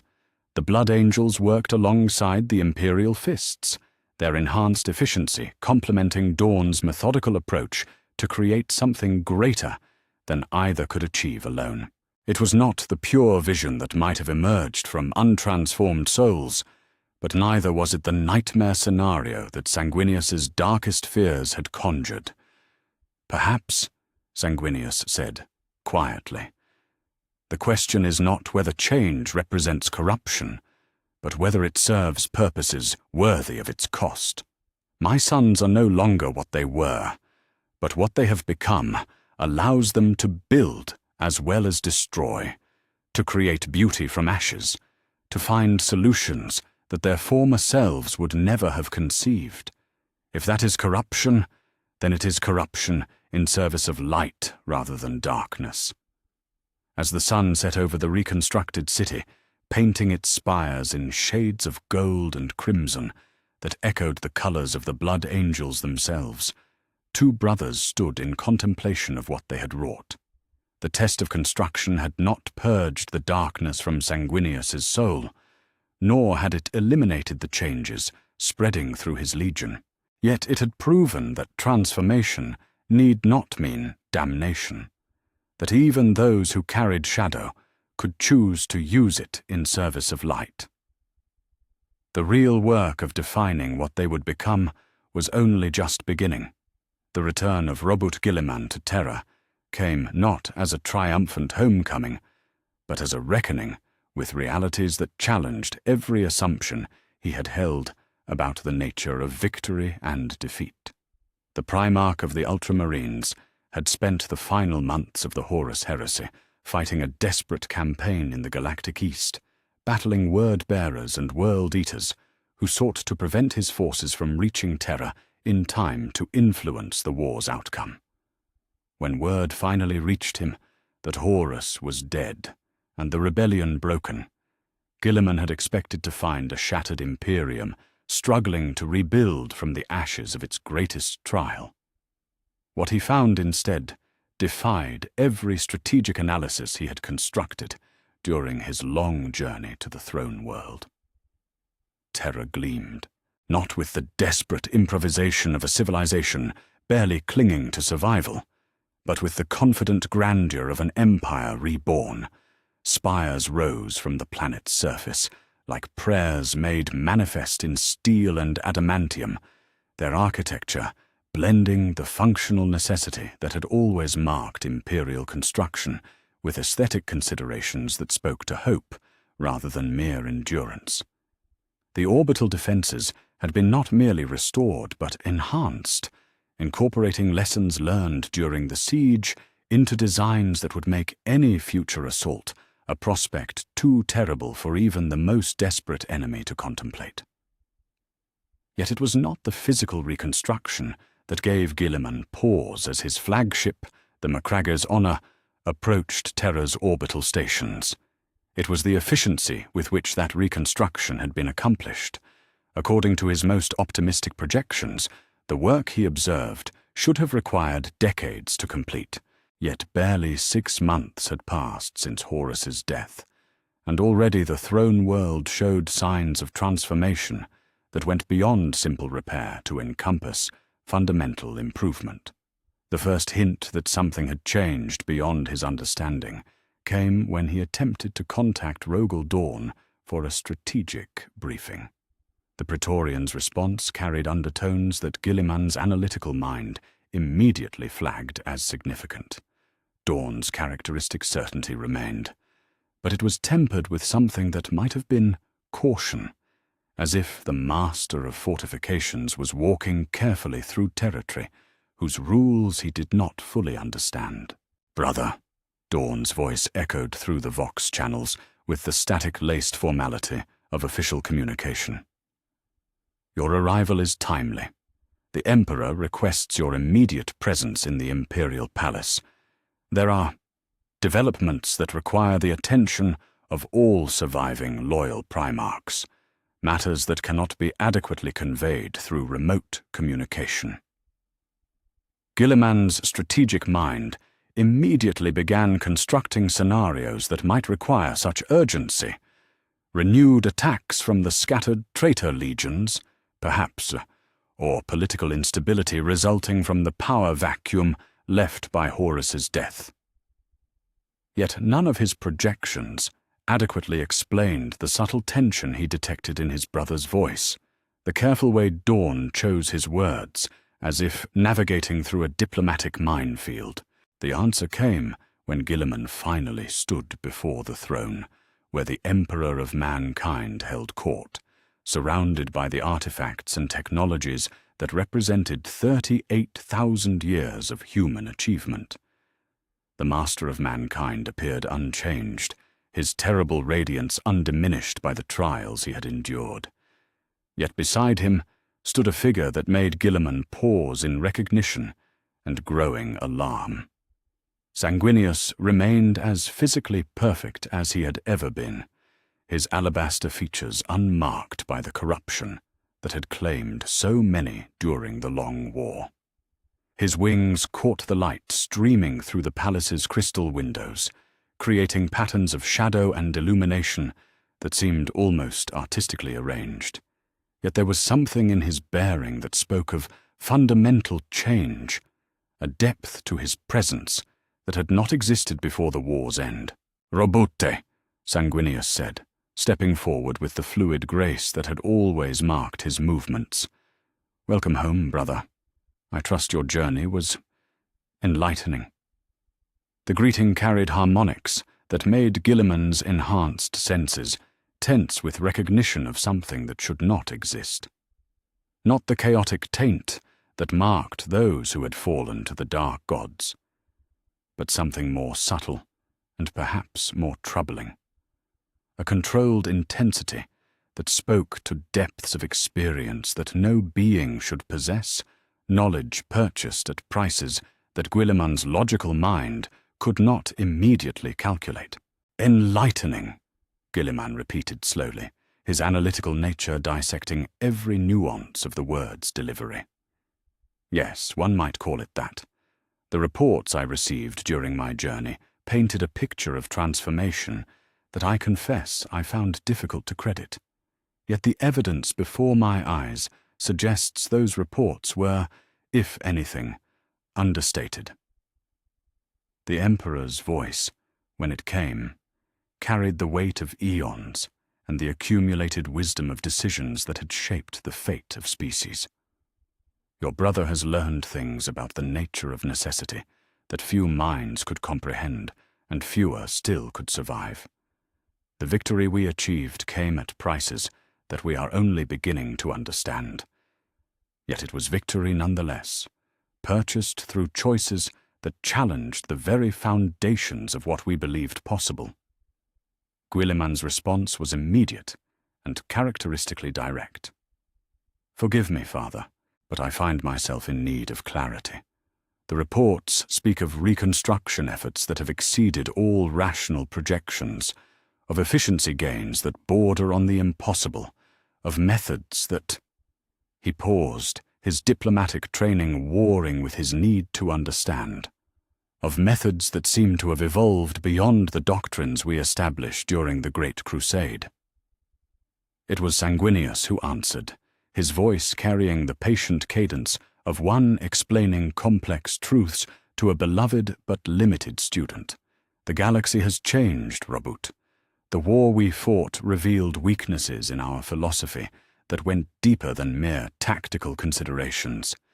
We learned that purity of intention, while admirable, was insufficient to guarantee success against enemies who possessed no such limitations.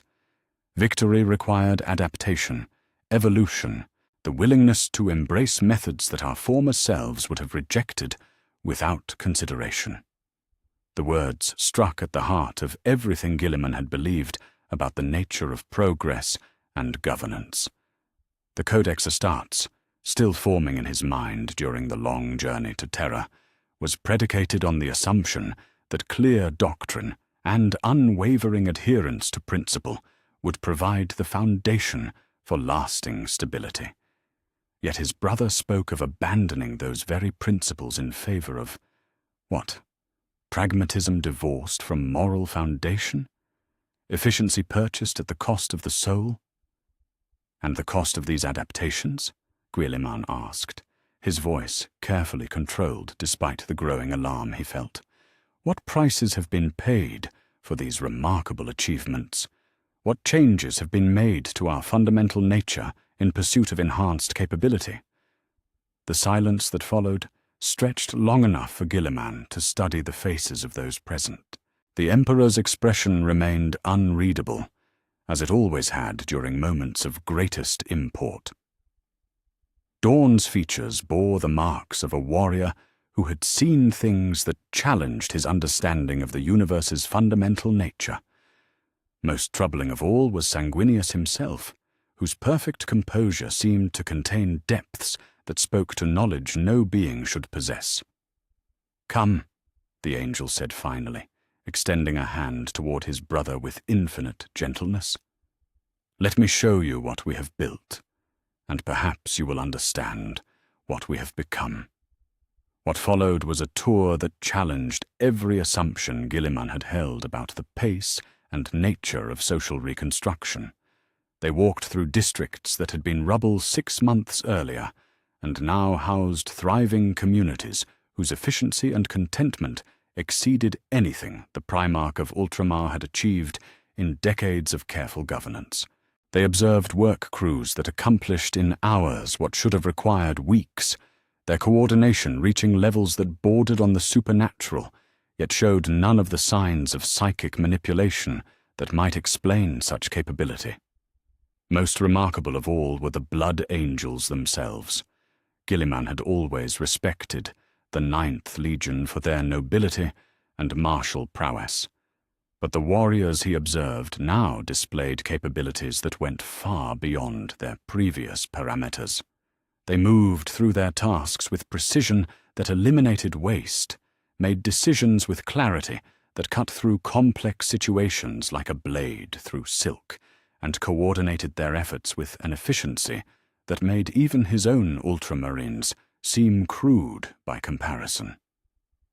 Yet beneath that enhanced capability lay something that made Guilliman's analytical mind recoil in recognition of implications he was not prepared to accept.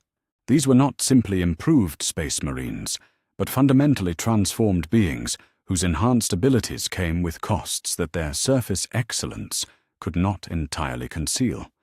They remained loyal, remained noble in their intentions, yet their methods carried an edge that spoke to willingness to embrace solutions that the old blood angels would never have considered. Efficiency, Sanguinius said quietly, as they observed a construction site where blood angels directed human workers with supernatural skill. The willingness to cut through complications that serve no useful purpose. The recognition that in a galaxy filled with darkness, sometimes the servants of light must be willing to carry shadow in order to accomplish their goals. Is this corruption, brother? Or is it simply evolution toward forms more suited to the realities we face? Guilliman's response came slowly, his strategic mind struggling to process implications that challenged the very foundations of his worldview. The question is not whether such evolution represents corruption, but whether it represents wisdom. Enhanced capability is meaningless if it comes at the cost of the moral foundation that justified our existence in the first place. What good does it do to save the galaxy if we lose our souls in the process? The philosophical debate that followed stretched deep into Terra's night cycle. Two brothers whose minds had shaped the destiny of star systems, wrestling with questions that had no easy answers. Guilliman argued for stability through adherence to principle, for the long-term benefits of systems that could be understood and replicated across the vastness of human space. Sanguinius countered with the necessity of adaptation, the recognition that rigid doctrine was a luxury that the galaxy's realities no longer permitted. Your approach has merit, Sanguinius acknowledged, as dawn broke over the reconstructed cityscape. Order, predictability, the comfort that comes from knowing one's place within a larger system. Yet consider what we have accomplished here through methods that your codex would forbid. Consider the efficiency, the speed of reconstruction, the contentment of populations that should be traumatized by what they have endured. Can you honestly say that adherence to your principles would have achieved similar results? Guilliman was silent for a long moment, his analytical mind forced to confront evidence that challenged his most fundamental assumptions. The reconstructed Terra was indeed remarkable, its transformation accomplished through methods that his doctrine would classify as problematic at best. Yet the results spoke for themselves. A population that thrived rather than merely survived, infrastructure that exceeded its previous capabilities, a civilization reborn rather than simply repaired.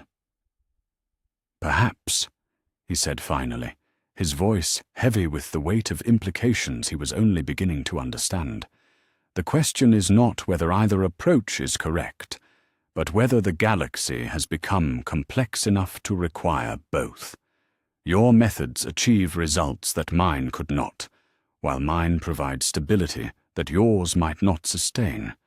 The challenge becomes how to balance such different philosophies within a single imperial structure.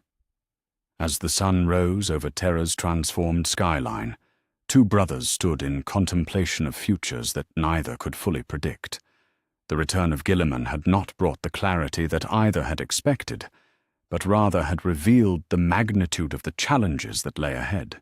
The galaxy would need both order and adaptation, both principle and pragmatism, both the light of unwavering doctrine and the shadow of necessary flexibility. The real work of determining how to balance such contradictions was about to begin. The return of Lionel Johnson to Terra came not with fanfare or celebration, but with the grim efficiency of a hunter reporting on prey that had proven more elusive than anticipated. The Primarch of the Dark Angels materialized in the Imperial Palace's primary strategium like a shadow-given substance, his bone-white armor bearing the scars of 100 battles fought in the galaxy's forgotten corners. Yet it was not the physical marks of warfare that commanded attention, but the cold fury that radiated from his presence like heat from a forge. Behind the lion came evidence of what the scattered traitor legions had wrought in the months since Horus's death. Hololithic displays flickered to life, showing worlds where chaos cults had taken root with disturbing speed. On Mordian, word-bearers had convinced an entire hive city that the Emperor had orchestrated his favorite son's corruption and subsequent death. On Cadia, remnants of the Black Legion spread whispers that Horus had been betrayed by his own father when he outlived his usefulness as a weapon against the other Primarchs.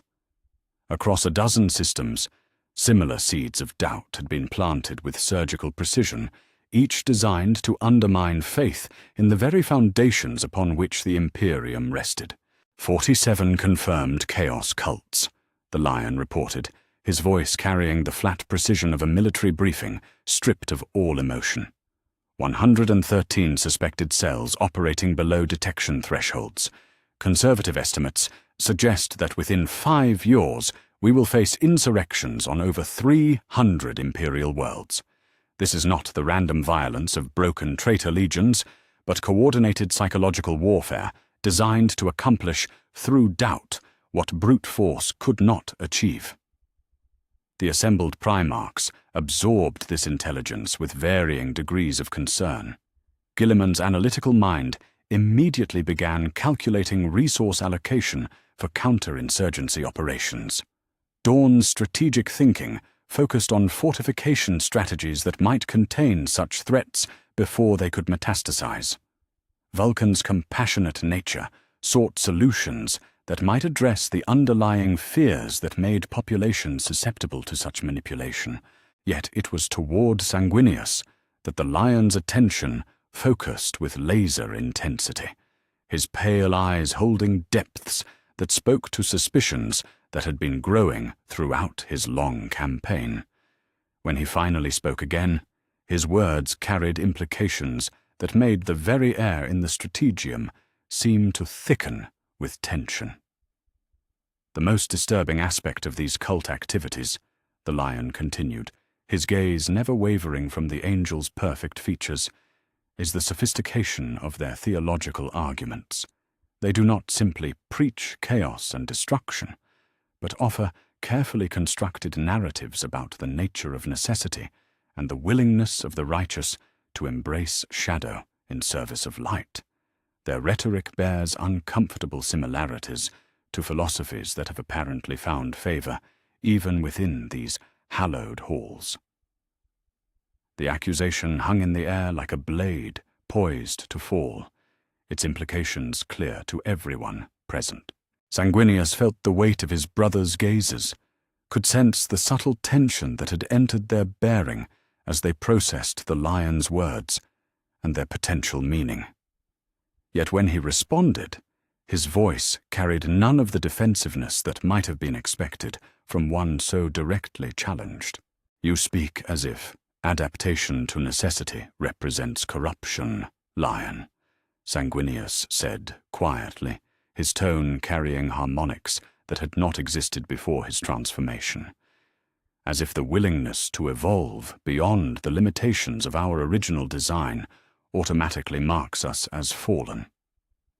Yet consider what such rigid thinking has cost us.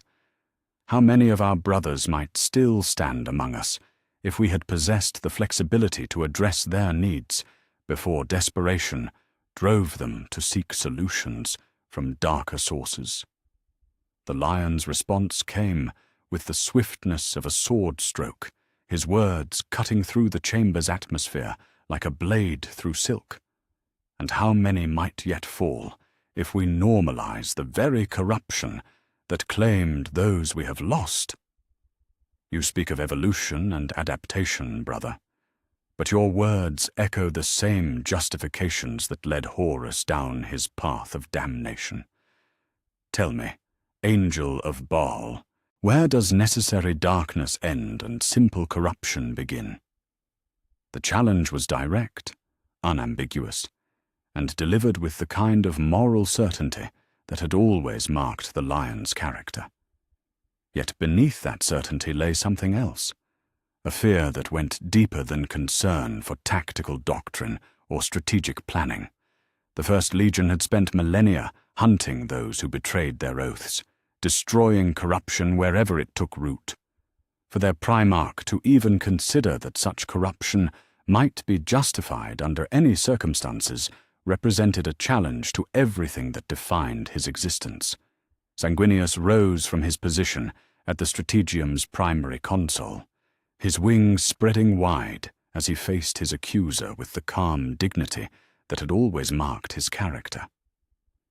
Yet those who knew him well could detect subtle differences in his bearing, a controlled intensity that spoke to depths of experience that no being should possess. When he spoke, his words carried the weight of choices that had redefined the nature of heroism itself. "The difference," he said, his voice growing stronger with each word, "lies in conscious choice versus unconscious surrender. Horus fell because he allowed darkness to choose him, to reshape him according to its whims and desires. I chose to master darkness, to make it serve purposes that remained fundamentally pure despite the methods required to achieve them. The results speak for themselves. A galaxy saved, a rebellion ended, a future preserved for humanity to thrive among the stars. Results purchased at what cost?" the lion demanded, his hand moving unconsciously toward the hilt of the lion sword. "What prices have you paid for these remarkable achievements? What have you become in pursuit of victory? And what will you become next, when even greater necessities present themselves?" The tension in the Strategium reached levels that made the very air seem combustible. Two Primarchs, whose philosophies had become irreconcilable, facing each other across a divide that threatened to tear the surviving loyalists apart. Around them, their brothers watched with growing alarm as the debate escalated toward something that might require more than words to resolve. It was then that the Emperor's presence made itself known, not through dramatic manifestation, but through a subtle shift in the chamber's atmosphere that made every being present suddenly aware of overwhelming authority.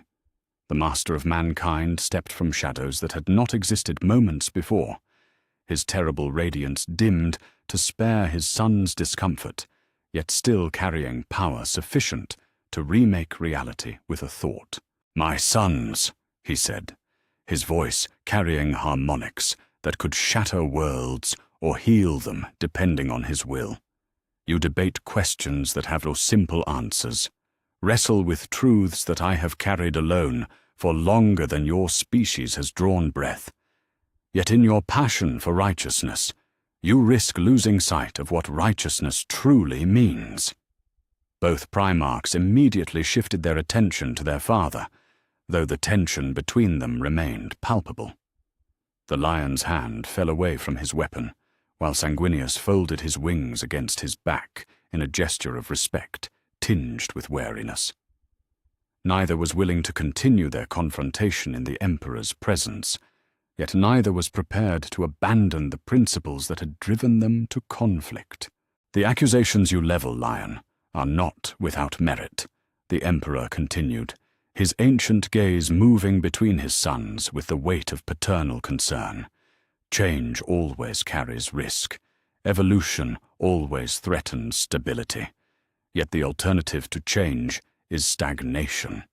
And stagnation in a universe as hostile as ours represents death by another name.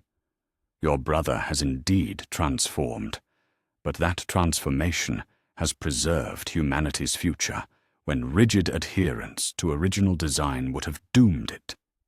The lion's response carried the respectful defiance of a son who loved his father, but could not abandon his convictions. "With respect, Father, the preservation of humanity's future means nothing if we lose humanity's soul in the process. What good does it do to save our species if we become something that is no longer worth saving? The cults I have been hunting preach exactly such philosophy, that any means are justified if they serve sufficiently important ends."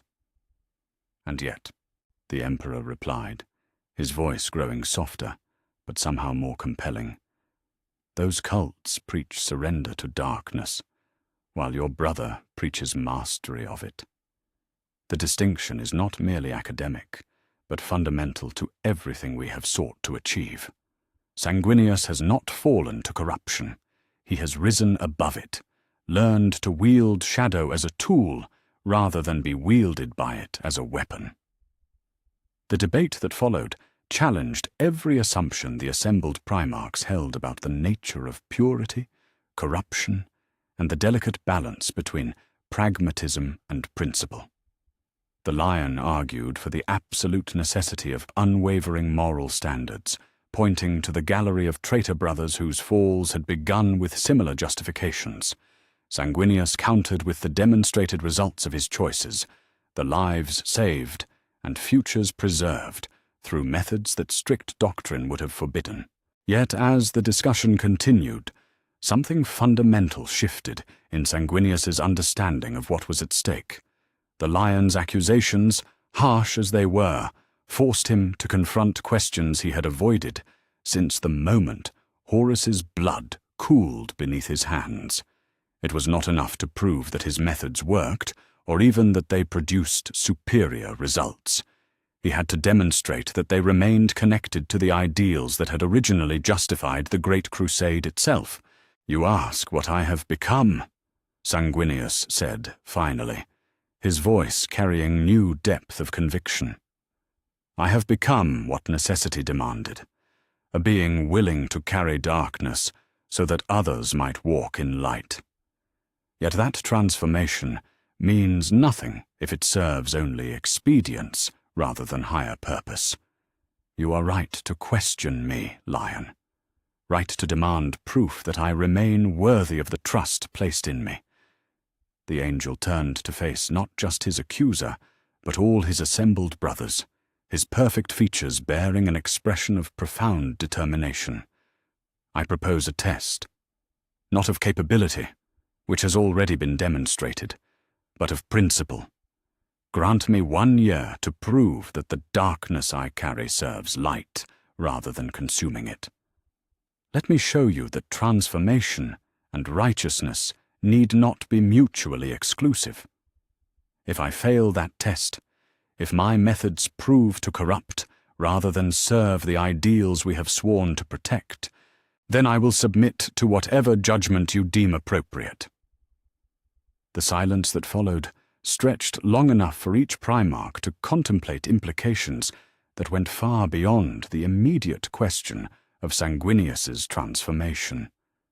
They were being asked to judge not merely their brother's methods, but the very nature of adaptation and evolution in a universe that demanded constant change from those who would survive its challenges. It was Guilliman who finally broke the silence, his analytical mind having processed every aspect of the proposal. "A year is sufficient time to observe long-term patterns rather than immediate results. If Sanguinius can demonstrate that his transformation serves humanity's cause without corrupting its foundation, then perhaps we will have learned something valuable about the nature of necessary adaptation." Dawn nodded agreement, his strategic thinking recognizing the wisdom of systematic observation over emotional reaction. "The test is fair. Results matter, but so do the methods that achieve them. If our brother can prove that darkness can truly serve light, then we will have gained knowledge that might prevent future tragedies." Vulcan's compassionate nature led him to focus on the personal cost of what was being proposed. Yet we must also remember that this test will be conducted by one who has already paid prices beyond our comprehension. Whatever judgment we render must account for the sacrifices that purchased our current security. The Lion was silent for a long moment, his pale eyes studying his transformed brother with an intensity that seemed to peer into the depths of souls. Finally, he spoke with the measured cadence of one rendering formal verdict. "The test is acceptable. 1 year to prove that necessary darkness need not become unnecessary corruption. Yet know this, Sanguinius, I will be watching. And if you fail, if the shadow you carry begins to consume the light you claim to serve, then I will act to preserve what remains of what we once fought to protect." As the assembled Primarchs dispersed to their various duties, leaving only Sanguinius standing in the strategium's center, the angel contemplated the magnitude of what he had committed to prove.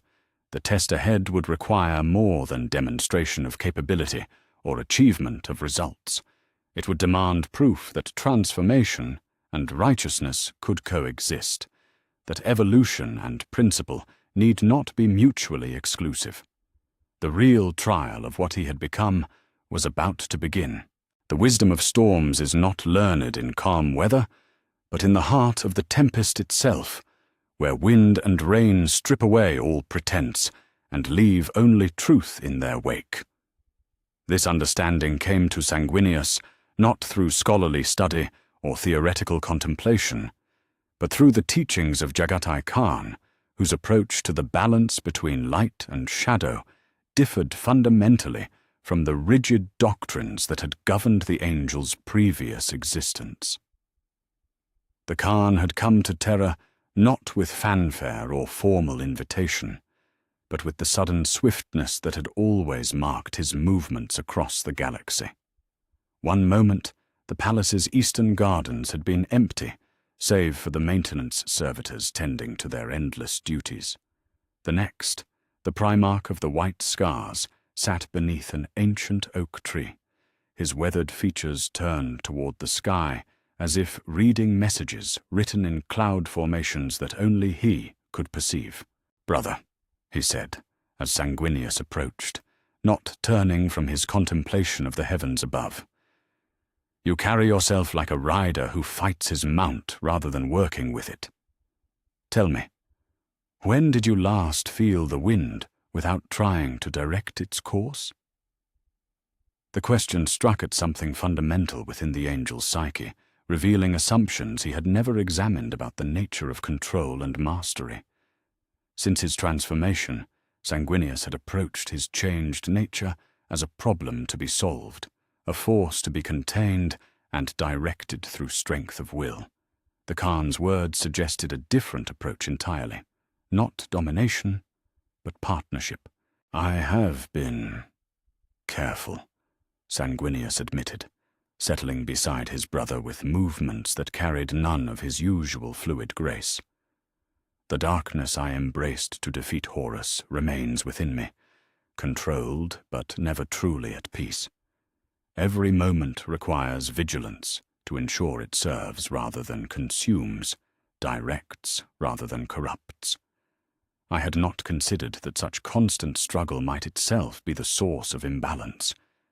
Jagatai's laugh carried the music of wind across open steppes, free and wild yet somehow perfectly controlled. The greatest storms are not those that destroy everything in their path, but those that bring life-giving rain to parched earth. Power is not dangerous because it exists, brother, but because those who wield it forget that they are part of something larger than themselves. You speak of darkness as if it were a wild beast to be caged, yet what if it is simply another aspect of the storm that makes you who you are? What followed was not formal instruction in the manner of the librarius or the technical training that marked most space marine disciplines, but something far more intuitive and personal. The Khan spoke of his own struggles with the fury that drove the White Scars, the way his sons had learned to channel their need for speed and violence into something that served rather than consumed. Yet his teachings went deeper than mere technique, touching on fundamental questions about the nature of identity and the relationship between conscious will and unconscious drive. "Watch the wind," he said, extending his hand so that air currents played across his palm like visible rivers. It does not struggle against the mountains that would block its path, nor does it surrender to their presence. Instead, it finds ways through and around, shaping the very stone that seemed immovable through patience and persistence. This is the way of true mastery, not the domination of force, but the wisdom of adaptation. Under the Khan's guidance, Sanguinius began to explore his transformation, not as a burden to be borne, but as a resource to be understood. Where once he had forced his darker impulses into rigid channels, he now learned to sense their natural flow and work with, rather than against, their inherent patterns. The process was neither quick nor simple, requiring him to abandon assumptions about control that had defined his approach to leadership for decades. The breakthrough came during a training session with Captain Askelon and a select group of blood angels who had shown the most pronounced signs of their evolved gene curse. Rather than attempting to suppress or redirect their enhanced capabilities, Sanguinius began teaching them the techniques the Khan had shared with him, ways to sense the natural rhythm of their transformed nature and move with it rather than against it. "Feel the hunger," he instructed, his voice carrying new harmonics that spoke to understanding rather than mere command. "Do not fight it or feed it, but learn its patterns. Understand what it truly seeks, what purpose it serves in the greater symphony of what you have become. The red thirst was always more than simple bloodlust. It was a reflection of our drive for perfection, our need to exceed the limitations that would constrain lesser beings. Now that drive has evolved, become more complex, more capable. The question is whether we will master it or be mastered by it." What emerged from these sessions was revolutionary in its implications for understanding the nature of gene seed flaws and the relationship between Primarch and Legion. Rather than treating their transformation as corruption to be cured or weakness to be overcome, the Blood Angels learned to integrate their enhanced capabilities into a more complete understanding of what they were meant to become. Sergeant Castiel, whose efficiency in construction work had previously carried troubling undertones of calculated manipulation, discovered that his enhanced social awareness could be channeled toward genuine empathy rather than mere expedience. Where before he had used his understanding of human psychology to achieve desired outcomes regardless of emotional cost, he now learned to read the same patterns in service of healing rather than exploitation. Brother Dante, a newly elevated squad leader, whose tactical instincts had become almost supernaturally acute, found ways to trust his enhanced intuition without losing the moral foundation that gave his decisions meaning. The same capabilities that might have led him toward ruthless pragmatism, instead became tools for finding solutions that served both effectiveness and righteousness.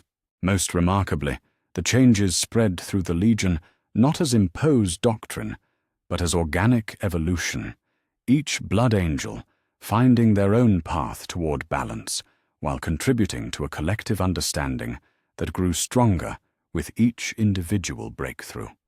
What had once been a source of concern, the psychic bonds that connected every member of the Ninth Legion to their Primarch's transformation, became the medium through which wisdom spread faster than any training regimen could have achieved.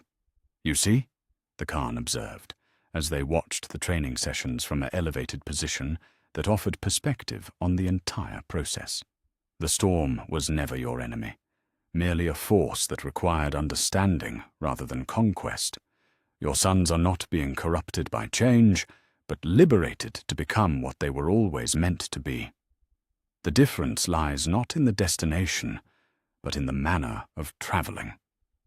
Yet perhaps the most significant transformation was in Sanguinius himself. The constant tension that had marked his bearing since his confrontation with Horus began to ease, replaced by something that went deeper than mere control. The darkness he carried no longer felt like a foreign intrusion requiring constant vigilance, but as an integral aspect of his nature that served purposes he was only beginning to understand. The test came during a crisis that could have destroyed everything they had built. Word arrived that one of the scattered word-bearer cells had succeeded in corrupting an entire imperial world, turning its population against the very concept of central authority through carefully crafted theological arguments about the Emperor's true nature. The situation required immediate action, yet any response that relied too heavily on force would validate the very accusations the cultists were making about imperial brutality. Traditional doctrine would have called for overwhelming military intervention, accepting the loss of civilian life as necessary to prevent the corruption from spreading to neighboring systems. Sanguinius's pre-transformation approach would have sought a more compassionate solution, but one that might have taken too long to implement effectively. The balance he had learned from the Khan suggested a third option, one that required him to trust in both the light and shadow aspects of his nature. The angel arrived on the corrupted world not with a battle fleet, but with a single strike cruiser carrying carefully selected blood angels who had mastered their own transformations. Rather than assault the planetary government directly, they began operating in small teams that demonstrated through action rather than words what the imperium truly represented. Where the word-bearers had spread doubt about imperial intentions, the Blood Angels provided aid to communities devastated by the cult's activities. Where the cultists preached about the Emperor's cruelty, Sanguinius's sons showed mercy tempered by strength. Most importantly, they did so without hiding the reality of their own evolution. The enhanced capabilities that might once have seemed threatening became proof that the imperium could adapt and grow without losing its fundamental character. The efficiency that had worried their brothers became a tool for reconstruction and healing.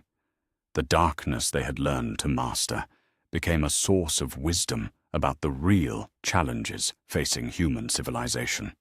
The operation's success exceeded even Sanguinius's optimistic projections. Within 3 months, the corrupted world had not merely returned to imperial compliance, but had become a model for how transformation and tradition could coexist.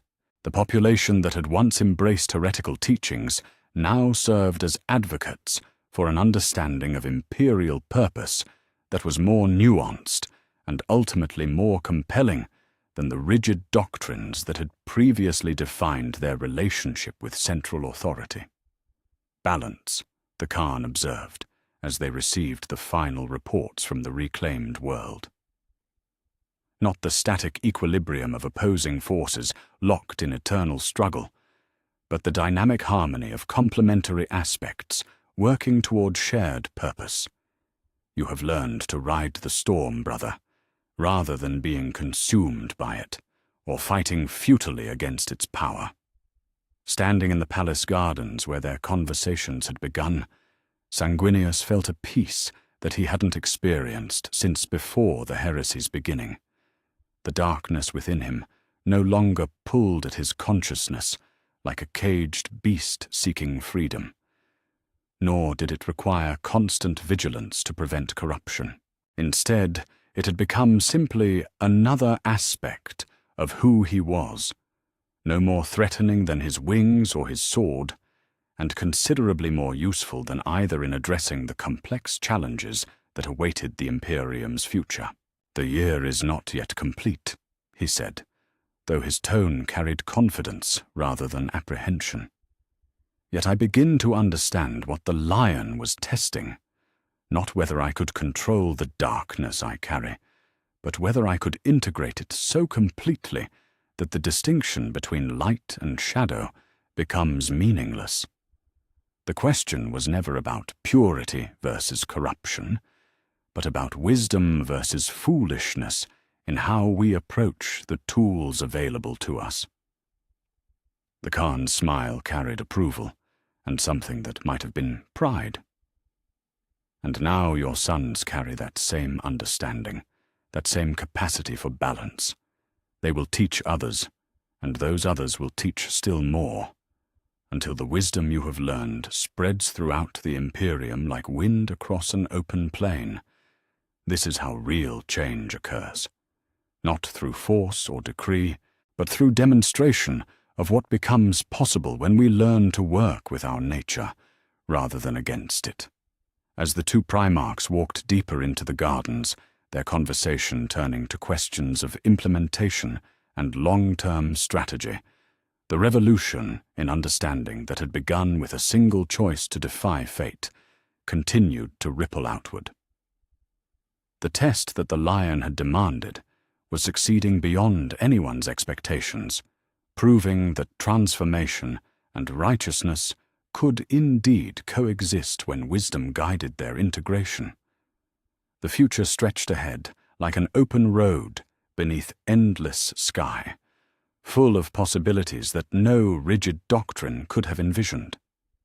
The great conclave that would reshape the future of the Imperium convened not in the throne room where the Emperor held formal court, but in a chamber deep within the palace where the accumulated wisdom of millennia lay stored in crystalline matrices older than human civilization. Here, surrounded by the preserved knowledge of species that had risen and fallen long before humanity drew its first breath, the surviving loyal Primarchs gathered to wrestle with questions that would define the character of their father's domain for generations to come. Robut Guilliman stood before a massive hololithic display that showed the current disposition of Imperial forces across the galaxy, his analytical mind having spent months preparing for this moment. The data before him told a story of both triumph and vulnerability. A war won at costs that couldn't be sustained indefinitely, an empire saved but fundamentally changed by what it had endured. The solution he had crafted was characteristically comprehensive, addressing not merely immediate concerns, but the long-term structural challenges that had made the heresy possible in the first place. "The evidence is irrefutable," Guilliman began, his voice carrying the measured cadence of one presenting conclusions reached through exhaustive analysis. The concentration of power within the legions created vulnerabilities that our enemies exploited with devastating effect.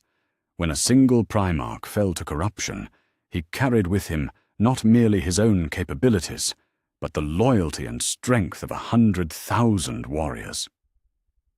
The solution is systematic decentralization, the division of each legion into autonomous chapters of no more than 1,000 Astartes, each with its own command structure and area of responsibility.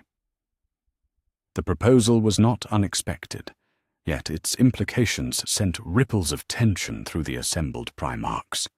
Dawn's strategic mind immediately grasped the defensive advantages of such a system, the way it would prevent any single point of failure from compromising Imperial security. Vulcan's compassionate nature appreciated how smaller units might maintain closer connections to the populations they protected. Even the Khan, despite his preference for flexibility over rigid structure, recognized the wisdom of preventing future concentrations of corruptible power. Yet it was Sanguinius who stepped forward with the quiet authority that had always marked his character, though now that authority carried depths that had not existed before his transformation. "Your analysis is sound, Robut," he said, his voice carrying harmonics that spoke to understanding earned through trials beyond measure. Yet I would suggest that the solution requires more than structural changes, more than simple division of existing forces. What we need is fundamental evolution in how we understand the relationship between power and responsibility, between strength and wisdom. The angel moved to stand before the hololithic display, his wings casting patterns of shadow and light across the data streams that seemed to transform their meaning simply through his presence. When he spoke again, his words carried the weight of someone who had glimpsed futures that others could not imagine and chose to prevent them through conscious sacrifice. "The heresy taught us that corruption comes not from power itself, but from the refusal to acknowledge the darkness that exists within all of us," Sanguinius continued. "We created Primarchs to be perfect, legions to be unbending instruments of will, doctrines that allowed no room for doubt or questioning. Yet perfection, that cannot account for imperfection, becomes brittleness, and brittleness leads to shattering when sufficient pressure is applied. Guilliman's response was immediate, his logical mind grappling with implications that challenged the very foundations of his proposed reforms. You speak as if acknowledging weakness strengthens rather than undermines military effectiveness. Yet discipline and doctrinal adherence have proven themselves time and again as the foundations upon which victory is built. If we institutionalize doubt, if we teach our warriors to question rather than obey, do we not risk creating the very conditions that allowed the heresy to take root? Not questioning, Sanguinius replied, his perfect features bearing an expression of profound understanding.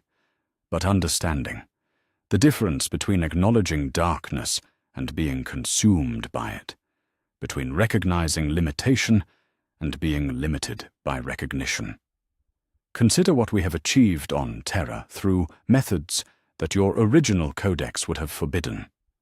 The blood angels who now work beside your sons have learned to channel their evolved nature, not by suppressing it, but by integrating it into a more complete understanding of what they were meant to become.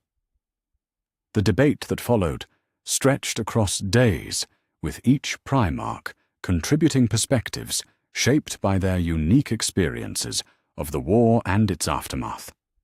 Dawn spoke of the necessity for clear command structures, while acknowledging that flexibility within those structures had proven essential during the siege.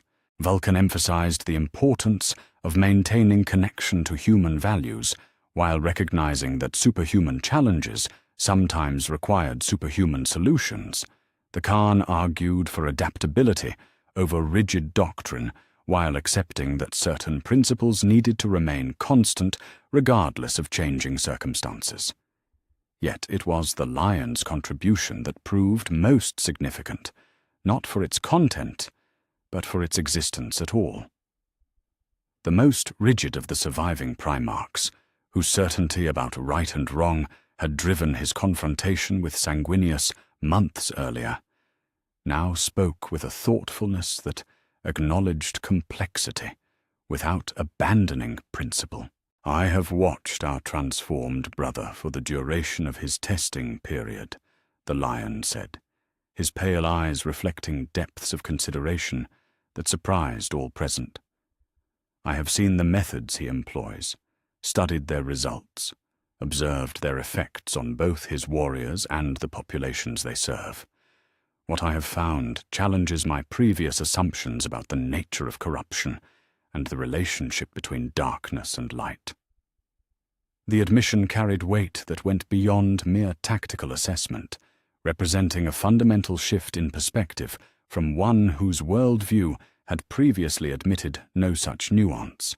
As the Lion continued his assessment, describing specific instances where Sanguinius's evolved approach had achieved results that traditional methods could not have accomplished, the other Primarchs began to understand the magnitude of what they were witnessing. This was not merely military reform, but philosophical evolution, the conscious choice to move beyond the rigid categories that had previously defined imperial doctrine toward something more complex and ultimately more human. The acknowledgement that strength could coexist with vulnerability, that wisdom might require admitting uncertainty, that the greatest victories sometimes demanded the courage to become something other than what one had been designed to be. I propose, Sanguinius said, as the debates reached their natural conclusion, that we create not merely a new codex, but a new understanding of what it means to serve the Imperium's cause. Yes, divide the legions as Robute suggests, but do so in ways that account for the psychological realities we have discovered. Create structures that channel rather than suppress the natural evolution of our forces. Most importantly, institutionalize the wisdom that has been purchased at such terrible cost. That acknowledging darkness does not mean embracing it. The transformation need not mean corruption. that evolution and principle can coexist when guided by understanding rather than fear. The document that emerged from their deliberations was unlike anything previously produced by imperial bureaucracy. Rather than a rigid set of regulations to be followed without deviation, it was a framework for decision-making that accounted for the complexities inherent in governing a galaxy-spanning civilization. The structural reforms that Guilliman had proposed were implemented, but with modifications that reflected Sanguinius's insights about the need for psychological as well as tactical adaptation. Each chapter would indeed be limited to approximately 1,000 warriors, but their training would include not merely military doctrine, but philosophical preparation for the moral challenges they would inevitably face. Command structures would be clearly defined, but with built-in flexibility that allowed for adaptation to local conditions without abandoning core principles. Most importantly, the new codex explicitly acknowledged that service to the imperial ideal might sometimes require methods that appeared to contradict imperial doctrine, provided that such methods served purposes that remained fundamentally pure. The Emperor's response to their efforts was not immediately forthcoming. For weeks after the new codex's completion, the Master of Mankind remained silent, studying not merely the document itself, but the collaborative process that had produced it. When he finally spoke, his words carried the weight of approval earned through demonstration rather than simply granted through authority.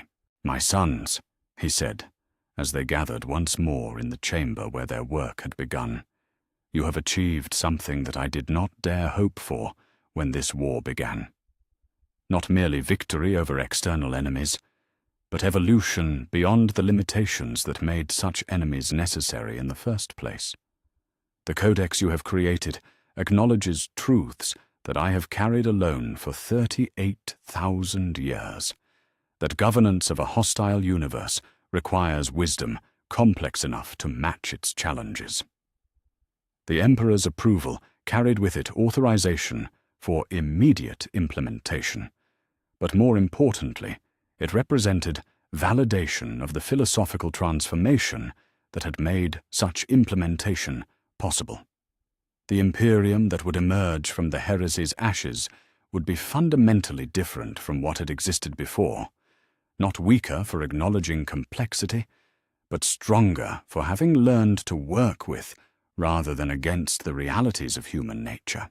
As the Primarchs dispersed to begin the long work of implementing their new vision, each carrying copies of the codex that would reshape how humanity approached the challenges of survival among the stars, Sanguinius remained behind to contemplate what they had accomplished. The test that the lion had demanded was drawing to its close, and by every measure that mattered, it had succeeded beyond the most optimistic projections. Yet the angel understood that the real test was only beginning. Documents and principles were meaningful only insofar as they guided action, and action was meaningful only insofar as it served purposes worthy of the sacrifices that had purchased the opportunity to choose. The imperium had been saved, the rebellion defeated, the future preserved for humanity to thrive among the stars. Whether that future would justify the prices paid to secure it would depend on choices yet to be made by generations yet to be born. The work of building something worthy of their sacrifices continued. 5 years had passed since the death of Horus Lupercal transformed the galaxy from a realm of civil war into something unprecedented in human history, an empire that had learned to grow stronger through acknowledging its flaws rather than pretending they did not exist. The changes were visible everywhere one looked, from the gleaming spires of Terra's reconstructed cityscape to the far-flung worlds where new doctrines had taken root in ways that defied every previous model of imperial governance. In the great amphitheater that had once housed the Council of Terra, Sanguinius stood before an audience that would have been unthinkable during the Great Crusade's height. Veterans from a dozen different legions sat alongside chapter masters of newly formed units, their attention focused not on tactical briefings or strategic planning, but on something far more complex and ultimately more vital: the systematic study of how consciousness itself could be shaped and directed in service of purposes greater than individual desire. The warrior who knows only victory has learned nothing of value, the angel said, his voice carrying harmonics that spoke to depths of experience purchased at prices beyond calculation. It is failure that teaches, limitation that strengthens, darkness acknowledged and mastered that allows light to shine with true brilliance. We gather here not to celebrate our triumphs, but to understand what those triumphs have cost, and how that cost might serve purposes worthy of the sacrifices made. Captain Askelon, now bearing the rank of chapter master of the newly formed Sanguine exemplars, watched his gene father with eyes that reflected their own transformation. The changes that had once worried imperial observers had settled into something that resembled wisdom more than corruption, controlled intensity that served rather than consumed those who carried it. Around him sat warriors from chapters that had emerged from the division of the original legions, iron hands learning to balance their technological augmentation with human values, imperial fists discovering that flexibility could coexist with unwavering resolve, white scars finding ways to channel their need for speed into tactical adaptation rather than mere violence. "Tell us of the mortification protocol," requested Chapter Master Thane of the newly formed Black Templars, his voice carrying the respect that had replaced suspicion in most quarters when dealing with the Blood Angel's evolved doctrines. "Our chaplains report that your methods for addressing battle trauma show promise, but the underlying philosophy requires clarification before we can adapt it to our own circumstances." What followed was not a simple tactical briefing, but a detailed exploration of how conscious acceptance of psychological reality could transform potential weakness into functional strength. Sanguinius described techniques developed through years of experimentation and refinement, ways that warriors could acknowledge the costs of violence without being paralyzed by them, methods for integrating traumatic experience into a more complete understanding of duty and purpose. Yet perhaps most remarkably, the discussion was not one-sided. Chapter Master Thane contributed insights drawn from his own experience with the Imperial Fist's stoic traditions, showing how Sanguinius's approach could be adapted to different psychological frameworks without losing its essential effectiveness. A representative from the Iron Hands spoke of how similar principles had helped his warriors overcome their tendency toward dehumanizing technological dependence. Even a White Scars captain offered perspectives on how controlled darkness could enhance rather than constrain the adaptive flexibility that had always marked his legion. The exchange represented something unprecedented in imperial history, not the imposition of doctrine from above, but collaborative development of wisdom that grew stronger through sharing. The Blood Angels had become not merely practitioners of their evolved philosophy, but teachers who helped others discover their own paths toward similar integration of light and shadow. The transformation extended far beyond military applications. Throughout the Imperium, worlds that had once been governed through rigid adherence to centralized doctrine now experimented with approaches that balanced imperial unity with local adaptation. The principles that Sanguinius had learned through his personal trials, the recognition that acknowledging complexity did not mean abandoning principle, that evolution and tradition could coexist when guided by wisdom, had become foundational elements of a new form of governance that proved more resilient than anything previously attempted. On Macraga, Robut Gilimon had adapted these insights to create administrative systems that maintained efficiency while accounting for the psychological needs of those they governed. On Inuit, Rogal Dorn had applied similar thinking to defensive strategies that proved more effective than pure fortification because they acknowledged that enemies would inevitably find ways to adapt. Even on Medusa, the Iron Hands had begun exploring how technology might serve human flourishing rather than simply replacing human limitation. Yet it was perhaps in the relationship between the various chapters that the most significant changes could be observed.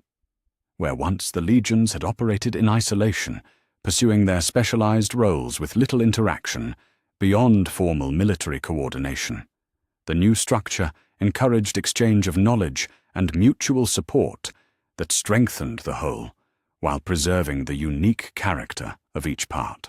Blood Angels worked alongside Imperial Fists on construction projects that required both aesthetic vision and structural integrity. White Scars shared their mobility doctrines with Iron Hands, who provided technological enhancements that made such mobility more effective. Most remarkably, even chapters derived from previously antagonistic legions found ways to collaborate that would have been impossible under the old system. The success of these initiatives was measured not merely in tactical effectiveness or administrative efficiency, but in something far more difficult to quantify: the morale and psychological well-being of those who served. Reports from across the galaxy spoke of Imperial forces that fought with greater determination, governed with more wisdom, and served with deeper understanding of what their service meant. The rigid categories that had once defined Imperial doctrine had given way to something more nuanced and ultimately more human. "The question," Sanguinius said, as the day's discussions drew to their close, "is not whether we have eliminated the challenges that face our species, but whether we have developed the wisdom to meet those challenges without losing what makes us worth preserving. The galaxy remains hostile, our enemies numerous, our resources limited. Yet we face these realities now with understanding that encompasses both light and shadow, strength that acknowledges vulnerability, purpose that has been tested and refined through trial." As the assembled chapter masters dispersed to their various duties, many carrying new insights that would reshape how they approached their responsibilities, Sanguinius made his way through corridors that had witnessed the birth of a new age. The Imperial Palace bore little resemblance to the fortress that had endured the siege 5 years earlier. Where once there had been only military necessity, now there were spaces designed for contemplation, for learning, for the kinds of interaction that nurtured wisdom rather than simply maintaining order. Yet it was not to these new additions that the angel's steps carried him, but to the launch bays where a single ship waited, the vessel that would carry him to a destination that held profound significance for understanding how far he had traveled from the being he had once been. The vengeful spirit hung in Luna's shadow, no longer the nightmare vessel that had housed the galaxy's greatest tragedy, but transformed into something that served very different purposes. The ship's corridors, once twisted by chaos into geometries that hurt to perceive, had been restored to clean lines that spoke to function, guided by aesthetic consideration. The command deck, where Horus had breathed his last, now served as a meditation chamber, where those who struggled with their own darkness could find guidance from one who had learned to master rather than be mastered by such challenges. Sanguinius stood in the exact spot where he had knelt beside his brother's corpse, his wings spread wide as he contemplated the view of terror that filled the chamber's primary viewport.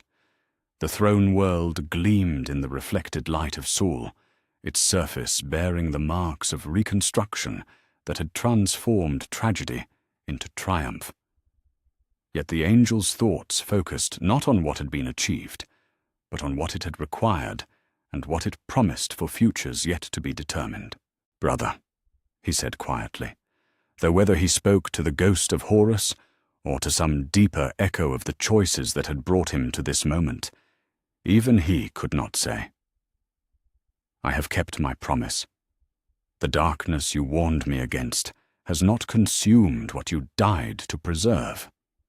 Instead, it has been transformed into something that serves the light you once believed in. The galaxy you loved has been saved, not through the purity you thought necessary, but through the wisdom to recognize that purity and practicality need not be enemies. The Emperor's presence made itself known without fanfare or dramatic manifestation, the master of mankind simply stepping from shadows that had not existed moments before. Father and son stood together in the place where the greatest crisis of their age had reached its resolution, contemplating realities that neither could have fully predicted when the choice was made to defy fate itself. "Do you ever wonder," the Emperor asked quietly, "what he would think of what we have built? Whether the brother who died here would recognize the empire that emerged from his sacrifice?" Sanguinius considered the question with the thoroughness it deserved, his enhanced perception exploring possibilities that ranged from vindication to condemnation. When he finally answered, his words carried the weight of understanding earned through years of careful observation and constant self-examination. "I think he would be surprised," the angel said, his voice carrying notes of both sorrow and hope. The Horus who fell to chaos could never have imagined that acknowledging darkness might strengthen rather than weaken those who served the light. Yet the brother who taught me to laugh, who shared dreams of a golden age when humanity would stride boldly among the stars, that Horus would understand that evolution serves purpose better than stagnation, that wisdom grows through experience rather than doctrine. They stood in silence for a time, two beings whose choices had reshaped the destiny of countless worlds, contemplating the magnitude of what they had accomplished and the uncertainties that lay ahead. The imperium was stronger now than it had ever been, its foundations more secure because they acknowledged rather than denied the complexities inherent in governing a hostile galaxy. Yet strength and security were not ends in themselves, but tools for serving purposes that required constant redefinition as circumstances evolved. "The real test," the Emperor observed, "will come with the generations that follow, those who inherit what we have built but did not pay its price, who enjoy its benefits without understanding its cost. Will they maintain the balance we have achieved, or will they tip toward extremes that undo everything we have accomplished?" The question carried implications that extended far beyond immediate concerns about succession or institutional continuity. It touched on fundamental questions about the nature of wisdom and whether hard-won understanding could be transmitted to those who had not shared the experiences that shaped it. Yet Sanguinius's response reflected confidence earned through observation of how his insights had already begun to spread. "They will face challenges that we cannot anticipate," he said, his wings catching the light from Terra's distant surface. "Yet they will face them with tools we have forged and wisdom we have tested. The balance between light and shadow cannot be maintained through rigid doctrine, but it can be sustained through understanding that grows and adapts as circumstances require. What we have built is not a monument to our achievements, but a foundation for theirs." As Sul sat behind Terra's curve, painting the chamber in shades of gold and crimson that echoed the colors of the blood angels themselves, father and son prepared to return to the endless work of governance and guidance that defined their existence. The transformation that had begun with a single choice to defy prophecy had rippled outward to encompass an entire civilization, creating possibilities that no rigid doctrine could have envisioned. The future stretched ahead like an uncharted ocean beneath infinite stars, full of dangers and wonders that no amount of planning could fully predict. Yet humanity would face that future with wisdom earned through trial, strength tempered by understanding, and purpose refined through the recognition that acknowledging darkness made light shine brighter rather than dimmer. And somewhere in the space between what had been and what might yet be, the galaxy itself seemed to breathe easier, as if conscious that its greatest children had finally learned to carry their burdens with grace.